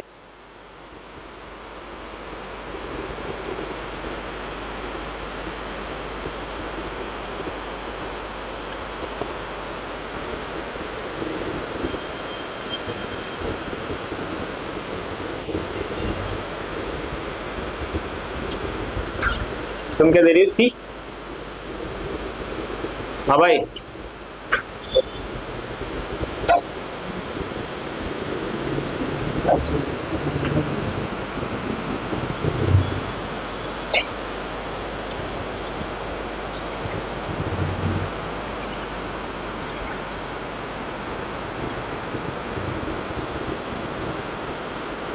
तुम क्या बोलोगे? तुम्हें क्या लग रहा है कौन सा ऑप्शन सही होगा? देखो इधर देखते हैं बस. जे कैप अपना यही है क्या? कितना डिग्री घुमाना है, किस डायरेक्शन में? तो इधर या इधर? तो पहले तो एक बात बताओ यार, जब आप यहाँ पहुंचोगे तो पहली बात तो ये हो गई इधर नेगेटिव में जाना पड़ेगा, तो केवल एक ही ऑप्शन में है, तो आंसर तो डी होगा पहली बात. जब आपको यहाँ पहुंचना है, मान के चलो इस वाले पॉइंट के पास, तो ऐसे ट्रेवल करोगे, नेगेटिव एक्स में जाओगे पहले, फिर पॉजिटिव वाई में. तो ये क्यों नहीं किया तुम लोगों ने डी? क्योंकि वेक्टर पढ़ रहे हैं, फिर इसमें तो डायरेक्शन का भी ध्यान रखना पड़ेगा ना, नेगेटिव प्लस का. तो सी ऑप्शन तब आता जब अपन इसे क्लॉकवाइज डायरेक्शन में रोटेट करते हैं, अगर तब सी ऑप्शन होता. एंटी क्लॉकवाइज डायरेक्शन में अगर आपने रोटेट किया है तो कोई नहीं. यहाँ पे जैसे अगर ये 45 है तो ये भी 45 होगा. ये डिस्टेंस कितना है यहाँ से यहाँ तक? ये कितना डिस्टेंस है? 1. क्योंकि जे कैप खुद में यूनिट वेक्टर है ना. ये मान के चलो मैं निकालना चाहता हूँ, एक्स मान के चलो निकालना चाहता हूँ, तो एक्स के लिए क्या करूंगा? यहां से यहां तक की डिस्टेंस, एक मिनट एक काम करो, y ले लेते हैं इसको. अगर आपने 1 ले लिया तो इसका मतलब तो ये हो गया ना कि आपने इसके अलोंग लिया है ना 1, तो वो तो कुछ अलग होगा.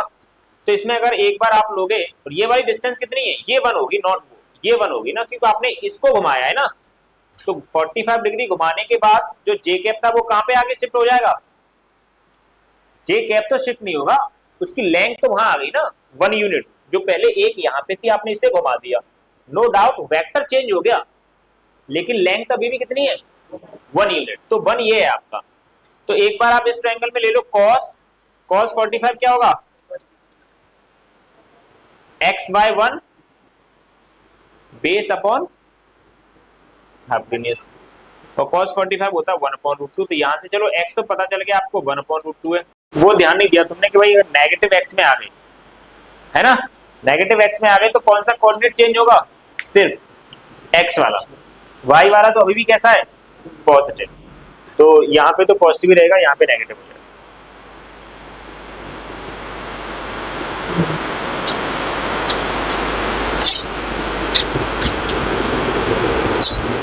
लिख लो इसको.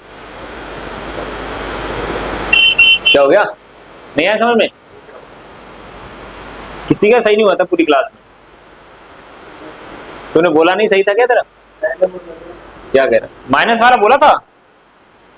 मैंने नहीं सुन पाया यार।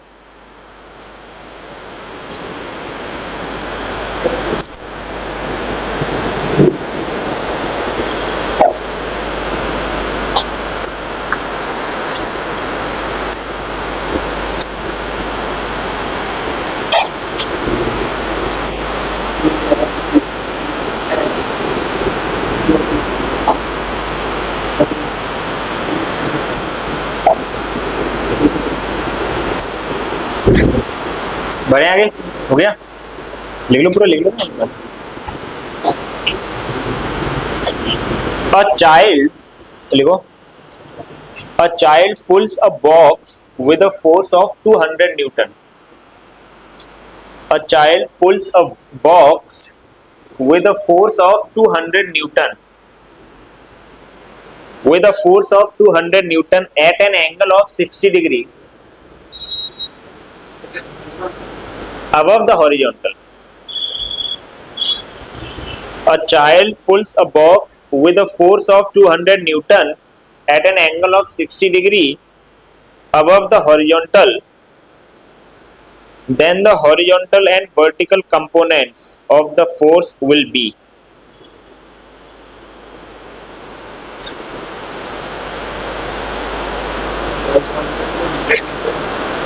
कौन सा वाला कंपोनेंट? और वर्टिकल वाला?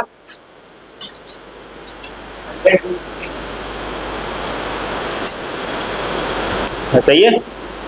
और रूट 3 की वैल्यू इन्होंने वैसे रूट 3 में नहीं दिया है, रूट 3 की वैल्यू याद है क्या? 1.732 होता है ना, 1.73। एक इन्होंने ऑप्शन दिया 175, तो अप्रोक्स वैल्यू ले लोगे ना, इन्होंने जो दिया है वो 175 दिया है एक ऑप्शन। हॉरिजॉन्टल कंपोनेंट आ गया तुम्हारा, एकदम ठीक है। वर्टिकल और निकाल दो।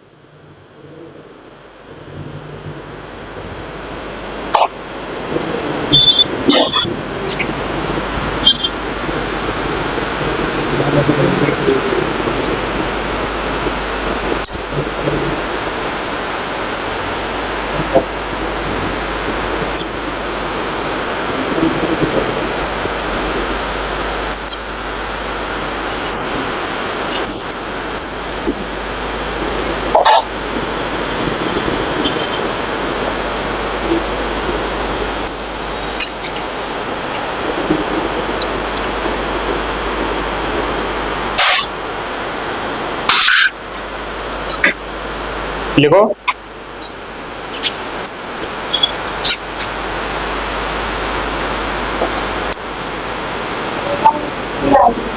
हंड्रेड बाय 100 इंटू रूट 3 ना, ठीक है। बट ऑप्शन में रूट 3 के टर्म्स में नहीं दिया था उन्होंने। रूट 3 की वैल्यू पता होना चाहिए वैसे तो अपने को, कितना होता है 1.3, आगे भी चलता जाता है ना, लेकिन जब मल्टीप्लाई करो पॉइंट हटाओगे, दो पॉइंट के बाद 2 डिजिट तक ले लेते हैं अपन, तो अराउंड ऑफ अगर वैल्यू देखा जाए तो 173 आ रहा है, बट ऑप्शन में दिया उन्होंने 175, तो अप्रोक्सीमेट वैल्यू दे सकते हो। बाकी ऑप्शन बहुत दूर दूर थे ना, तो यही टिक करना पड़ेगा।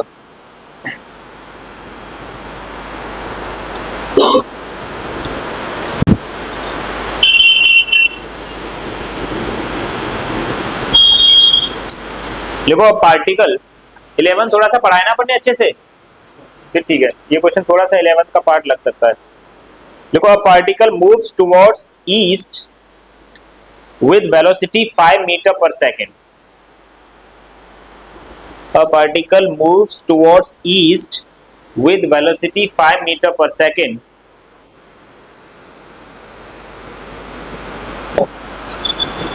After 10 seconds,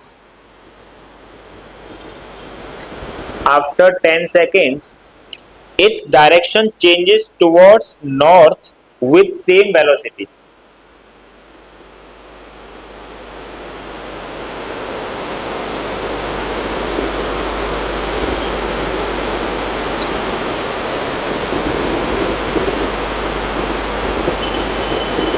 ठीक है, then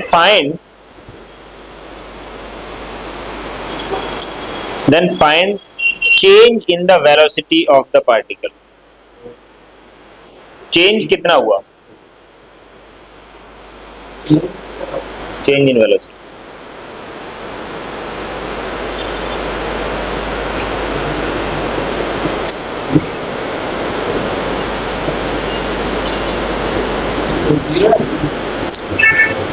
फर्स्ट पार्ट लिख लेते हैं इसका, change in velocity. Second part और लिख लो इसका. एक तो फर्स्ट पार्ट में ये पूछा ही है मैंने, change in velocity. Second part और लिख लो, the average acceleration of the particle. Average acceleration of the particle.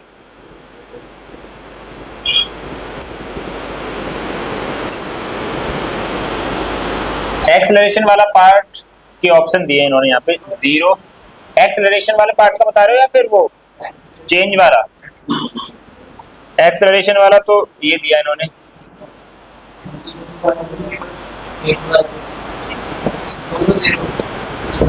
Okay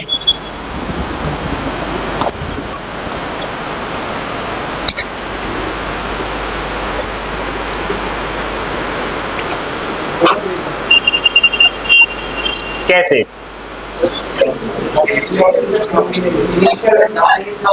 तुम्हें क्या लग रहा है? वेलोसिटी एक वेक्टर क्वांटिटी पता है तुम्हें? तो डायरेक्शन मैग्नीट्यूड सेम ले रहे हैं तुम वेलोसिटी, लेकिन अगर डायरेक्शन चेंज हो रही है तो वेलोसिटी चेंज हो गई ना, अगर देखा जाए तो. वेक्टर क्वांटिटी है कि नहीं है? तो आप ऐसे बोल सकते हो कि चेंज इन स्पीड जीरो आएगा, नॉट वेलोसिटी, क्योंकि वेलोसिटी में तो डायरेक्शन भी आ जाएगी ना भाई. तो इसीलिए गलत, ये गलती कर रहे हो तुम लोग.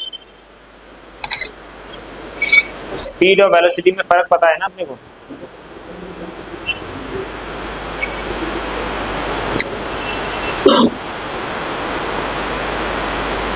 चलो ऐसे करते हैं, क्या बोला इन्होंने? 5 मीटर पर सेकंड. तो स्टार्टिंग की वेलोसिटी मान लेता हूं एक्स एक्सिस के अलोंग ले लूं. बाद में किधर गया ये? कितना? वेलोसिटी सेम का मतलब ये है ना कि जब डायरेक्शन चेंज हो रही है तो ओवरऑल देखा जाए डायरेक्शन तो चेंज हो गई ना, स्पीड सेम है. उनके कहने का मतलब शायद वैसे स्पीड बोलना चाहिए था वहां पे, वेलोसिटी सेम तो नहीं हो सकती ना, डायरेक्शन चेंज हो गई तो चेंज कितना आएगा बताओ? चेंज इन वेलोसिटी कितना आएगा? चेंज इन वेलोसिटी चेंज कैसे निकालते हैं?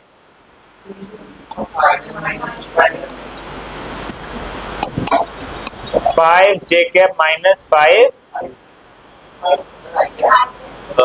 Okay I cap. ठीक है, एक मिनट, कहाँ पे? Okay good good. यहाँ पे इसको माइनस कर दूं पूरा ही. चलो देखो ध्यान से, ये हो गया अपना 5 j cap minus 5 i cap. अब देखो ध्यान से, उन्होंने पूछा क्या था? पूछा क्या था? मेनली क्वेश्चन तो यही पूछा गया था नीट में, और वो पार्ट तो मैंने थोड़ा सा ले लिया था ताकि आप ये डिफरेंस निकाल पाओ.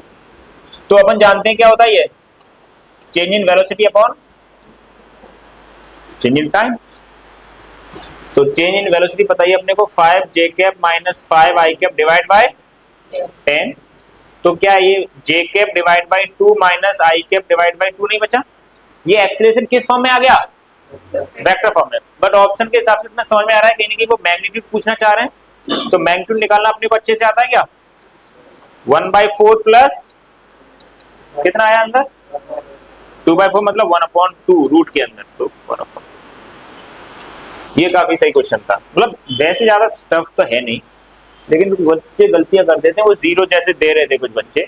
स्पीड सेम बोलना ज्यादा बेटर है ना यार. अगर ईस्ट से नॉर्थ में जा रहा है तो डायरेक्शन चेंज हुई मतलब वेलोसिटी चेंज होगी overall, because velocity is a vector quantity. अगर डायरेक्शन चेंज होगी तो वेलोसिटी भी चेंज मानी जाएगी. स्पीड में आप चेंज जीरो कह सकते हो, क्यों भाई? स्पीड में चेंज जीरो होगा. करते हैं तो देन इलेक्ट्रोस्टैटिक्स बहुत अच्छे तरीके से करते हैं हम लोग. Clear point?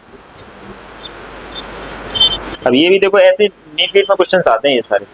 कितने बच्चे वैसे नीट के लिए देना चाह रहे हैं नेक्स्ट ईयर, या फिर कुछ तो सोच रहे होंगे नीट एग्जाम? कोई इंटरेस्टेड है देने में वैसे? ये एक अकेला? 1 2 3 तुम लोग कोई नहीं? तुम्हारे पास मैथ्स है? अच्छा अच्छा, ओके ओके। मैथ्स वाले कितने गए इसमें? ठीक है, तो जेई तो देना चाह रहे होगे ना, फिर ठीक है। ये सारे क्वेश्चंस बहुत ज्यादा इंपॉर्टेंट है लेकिन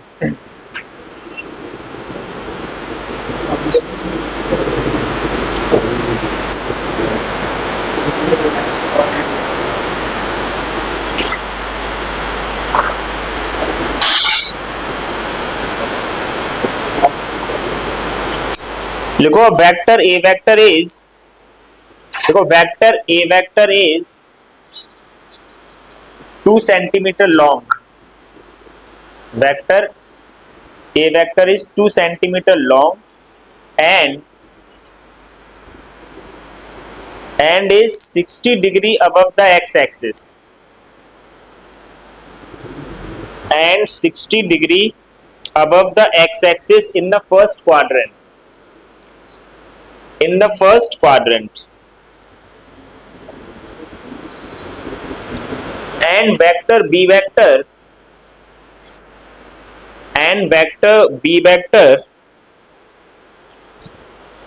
is 2 centimeter long, is 2 centimeter long and 60 degree below the x-axis.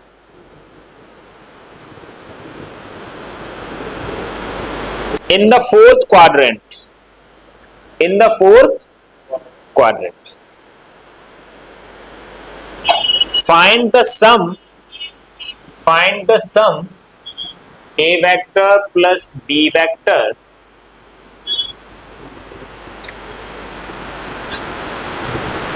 is a vector of magnitude. Find the sum a vector plus b vector is a vector of magnitude. कहने का मतलब magnitude पूछा है आपसे। a plus B जो vector बना है ना, उसका मैग्नीट्यूड कितना होगा? ऑप्शन ऐसे दिए इन्होंने, 2 j cap 2 i cap c minus, ये तो चलो वेक्टर फॉर्म में दे दिया इन्होंने, वेक्टर फॉर्म में पूछ लिया उन्होंने।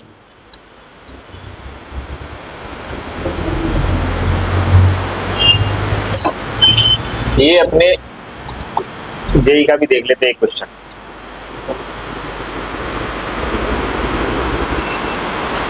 आराम से थोड़ा एक डायग्राम बना लो, रफ डायग्राम बनाओ, थोड़ा सा आइडियल हो। कंपोनेंट उसका ध्यान रखना, क्वाड्रेंट का कौन नेगेटिव कौन पॉजिटिव, थोड़ा सा उसका ध्यान रखना पड़ेगा। जैसे अभी जो गलती हुई थी तुम्हारी क्वेश्चन में, क्लॉकवाइज एंटी क्लॉकवाइज में जो रोटेट किया था, वो गलती मत करना इस बार।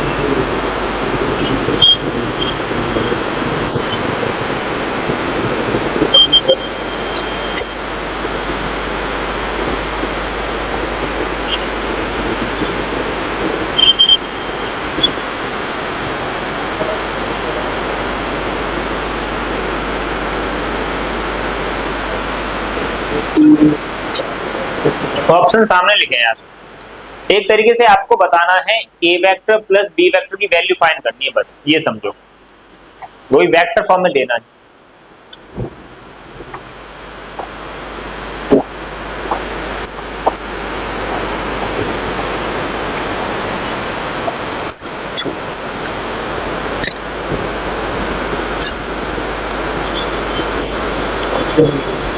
ऑप्शन, एक बच्चा ऑप्शन बी बोल रहा है भाई।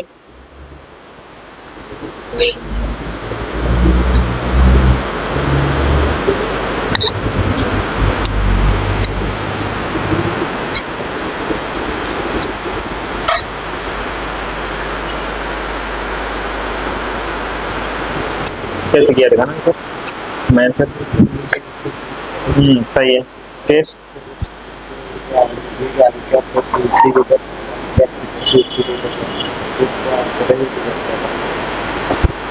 हाँ भाई आयोडीन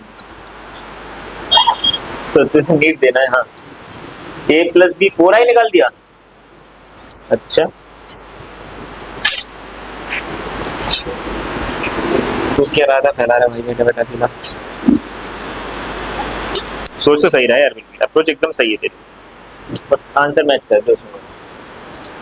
थॉट प्रोसेस तो सही लगाया तुमने।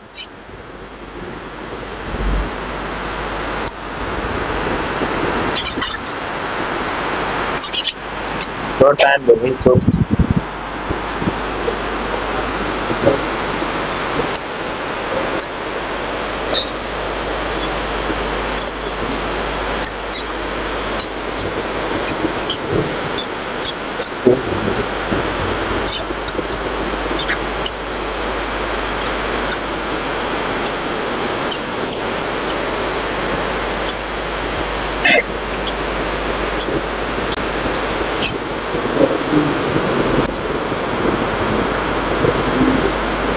ऑप्शन बी, हाँ बी ही है आंसर वैसे इसका।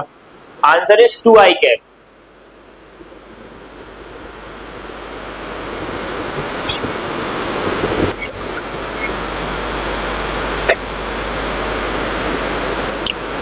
डिस्कस करें एक बार। देखो भाई इन्होंने कहा है एक वेक्टर है जिसकी लेंथ दी है 2, मतलब मैग्नीट्यूड दे कहा है इन्होंने एक तरीके से दिया अबव द, और वही एक वेक्टर इधर है, इसको नाम दिया इन्होंने ए वेक्टर, इसको दिया है बी वेक्टर 60 डिग्री। ठीक है तब ए वेक्टर बनाना है अपने को, है ना। तो ए वेक्टर बनाने के लिए आपको ये वाली लेंथ की जरूरत पड़ेगी नहीं पड़ेगी बताओ, ये वाली और ये वाली जरूरत पड़ेगी ना। मतलब आपको केवल हाइपोटेन्यूज पता है इस ट्रायंगल का, आपको बेस निकालना है तो cos 60 लेना मेरे ख्याल से सही रहेगा ना। cos 60 का वैल्यू कितना आएगा इस ट्रायंगल में, इसको x ले लेते हैं, इसको y, ये y है तो फिर ये भी y रहेगा सिमेट्री के हिसाब से। What is cos 60? x/2 base upon, base को माना मैंने x और cos 60 का वैल्यू है, तो मतलब x का वैल्यू कितना आ चुका है, क्लियर है क्या। x का वैल्यू 1 आ रहा है ना। अब मान के चलो अगर आप ये निकालना चाहते हो y, तो उसके लिए क्या लेना पड़ेगा, साइन ले लो। अब यार 10 भी ले सकते हो, अब तो अपने को बेस भी पता चल चुका है। साइन 60 कितना होता है, साइन 60 की वैल्यू कितनी होती है, perpendicular upon hypotenuse. This is √3 divide by 2 is equal to y divide by 2, मतलब y का वैल्यू आ गया √3। तो क्या अपन ए वेक्टर को बना सकते हैं 1i cap, that is i cap, x axis के अलोंग कितना है 1 unit, i cap vector form में लिख रहे हैं तो डायरेक्शन का भी ध्यान रखना है, क्योंकि फर्स्ट क्वाड्रेंट में था ए वेक्टर, तो y कंपोनेंट ये कैसा लूंगा, प्लस का कि माइनस, √3। बी वेक्टर लिखने के लिए क्या करूंगा मैं, ये तो सेम ही रहेगा बी वेक्टर के लिए, ये तो पॉजिटिव में ही है, लेकिन जब नीचे जाना पड़ेगा तो नेगेटिव लेना पड़ेगा, माइनस, उन्होंने पूछा है the sum of A vector plus ये चीज, इनको जब ऐड करोगे ना तो ये चीज तो कट गई 2i कैप।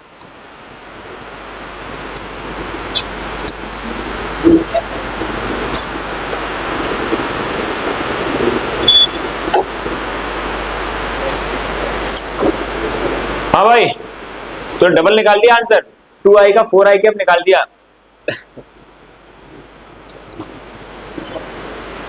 देखो कंपोनेंट लेना सिखा दिया यार, अब तुम कंपोनेंट्स वगैरह ले सकते हो। ये वैल्यू कितनी आएगी 2 cos 60 यार, एज अ रिजल्ट अगर ये सब cos वॉस न लो तो मैंने अभी क्या सिखाया था तुम्हें, एंगल के बगल वाला कंपोनेंट किस में जाएगा, cos में, तो ये वैल्यू कितनी होगी x की 2 cos 60, 1 आ गई। वर्टिकल वाला कंपोनेंट किस में जाएगा, साइन के साथ 2 sin 60, वो भी आ जाता। उस चीज को अप्लाई नहीं कर रहे तुम लोग।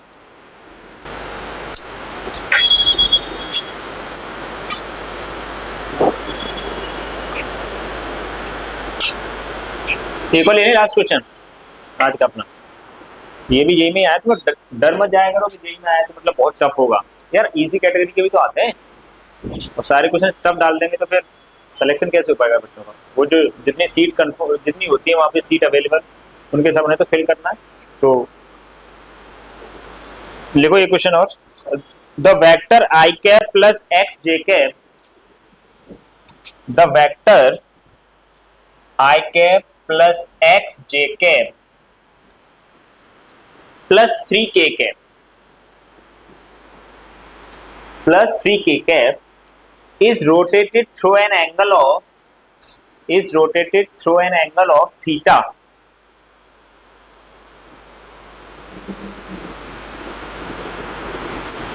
and doubled in magnitude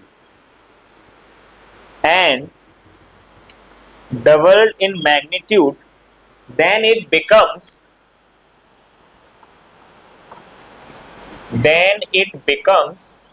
4i cap plus 4x minus 2j cap plus 2k cap। अच्छे से समझना भाई इसकी language. then the possible value of x, then possible value of x, x की पॉसिबल वैल्यू क्या होनी चाहिए?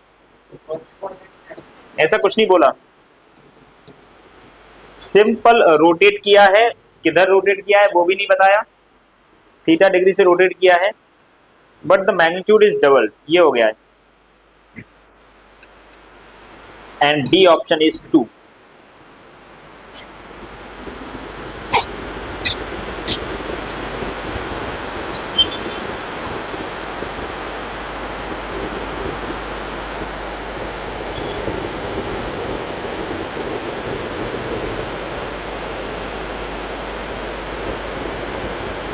अरे यहाँ पे इन्होंने ऐसे बोला है, सुनो, द पॉसिबल पॉजिटिव वैल्यू, एक पॉजिटिव वर्ड और लिखा हुआ है यहाँ पे ना,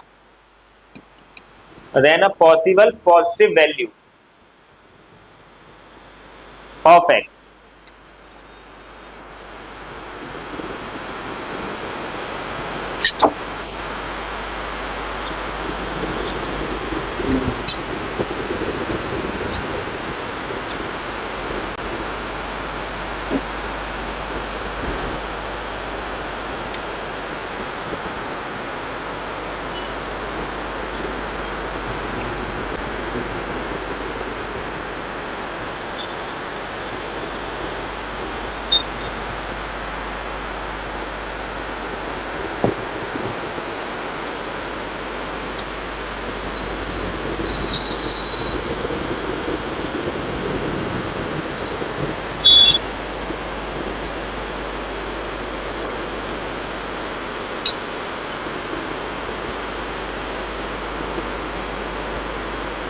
introducing a book.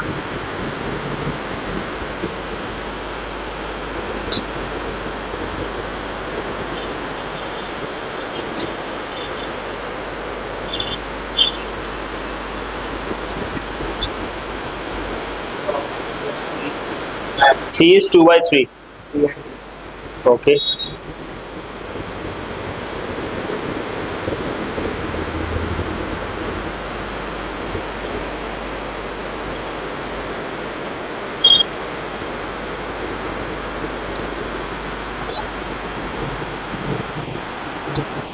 तो भाई तुम लोग क्या कर रहे हो भाई? जो बोला गया वो कंडीशन अप्लाई कर रहे हो नहीं कर रहे? कौन किसका डबल है? हाँ हाँ, नहीं ये कह रहा है ना, if this is through rotated and double in magnitude, magnitude में डबल किया है ना इसको, तब जाके ये हो गया है वो। ठीक है, तो एक्स का वैल्यू क्या आ रहा है? 1 + x² + 9 = 16, 4x का अप्लाई तो सही कर रहे हो भाई। किससे काटा है तुमने? 16 किससे काटा है? 16 20, फिर कितना बचा? ये 7 बचा। 14 के ऐसे फैक्टर नहीं कर पाओगे, माइनस करके 8 आए। नहीं, कुछ और गड़बड़ तो नहीं करिए।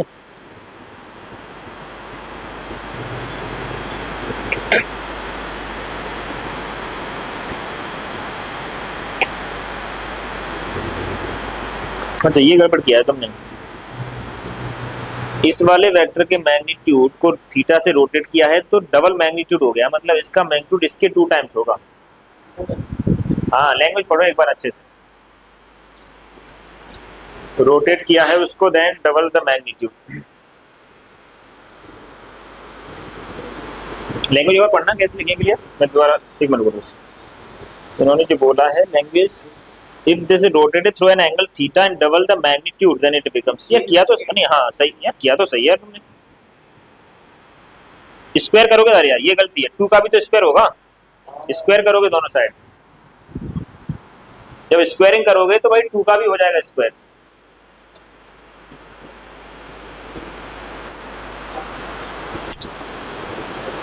एक ही सही है लेकिन ऑप्शन, एक से ज्यादा नहीं सही है इसमें। फिर क्या दोगे, सपोज ऐसी सिचुएशन आ गई तो तुम क्या आंसर दोगे, मान लो तुम्हारे 2 ऑप्शन सही आ रहे हैं, ये भी आ रहा है ये भी आ रहा है, तो क्या सी आ रहा है 2/3। मान लो ऐसी सिचुएशन अगर आ गई तो तुम क्या करोगे, मतलब वही तो बता रहा हूँ। वैसे 2/3 नहीं आना चाहिए, -2/3 आ रहा होगा तुम्हारा, एक साइन का गलती हुआ होगा। तुम समझ में आया लैंग्वेज क्या कहना चाह रहा है। एक वेक्टर को घुमा के देखो, ये मान के चलो एक वेक्टर था अपना, इस वेक्टर को घुमा के आपने कोई नया वेक्टर बना दिया, इस वेक्टर को ऐसे घुमा दिया, तो जो वेक्टर मिल रहा है उसका नाम तो ये, इसको समझो बी वेक्टर। अब ये वेक्टर कब मिल रहा है, उन्होंने साफ साफ बोला है थीटा से तो आपको रोटेट करना है, साथ ही साथ जो इसका मैग्नीट्यूड था उसका क्या क्या करके मिला, ये डबल मैग्नीट्यूड करके। तो जो इसका मैग्नीट्यूड है ना उसका डबल करो, इसका मैग्नीट्यूड 2√1 + x² + 9, इसका डबल करके ही तो मिला है वो वाला वेक्टर। तो इसके मैग्नीट्यूड का डबल इज इक्वल टू इसका मैग्नीट्यूड, इसका मैग्नीट्यूड कितना आएगा 16 + 4x - 2 का होल स्क्वायर प्लस 4 ना, स्क्वायर बोथ द साइड, ये हो गया 4 + 36, मल्टीप्लाई भी कर दिया, इधर का स्क्वायर हट गया 16 प्लस यहाँ पे a-4 को इधर ले लो, यहाँ पे लगा सकते हैं कि हम लोग a - b का होल स्क्वायर, कितना आएगा a² + b² - 2ab 16x।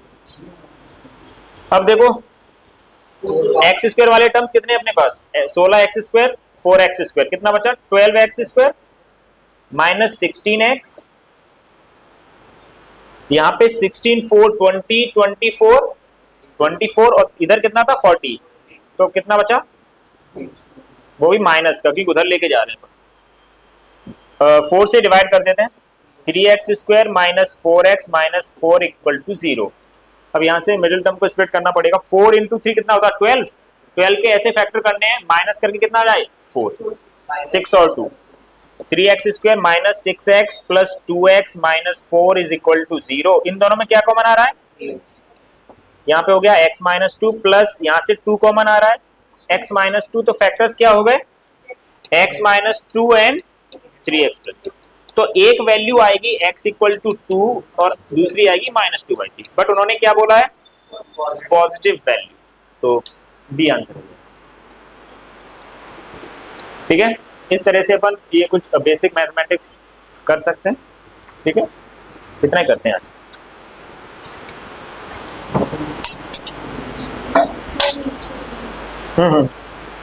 अब देखो भाई, ये वाला जितने भी क्वेश्चन आज मैंने कराए हैं इनको एक बार घर पे खुद से करना है ना, जो भी थियोरेटिकल पोर्शन है, यूनिट वेक्टर वगैरह कैसे निकाला जाता है, तो आज कुछ होमवर्क आज नहीं नेक्स्ट क्लास से करेंगे अपन, होमवर्क वगैरह जो भी सारी चीज़।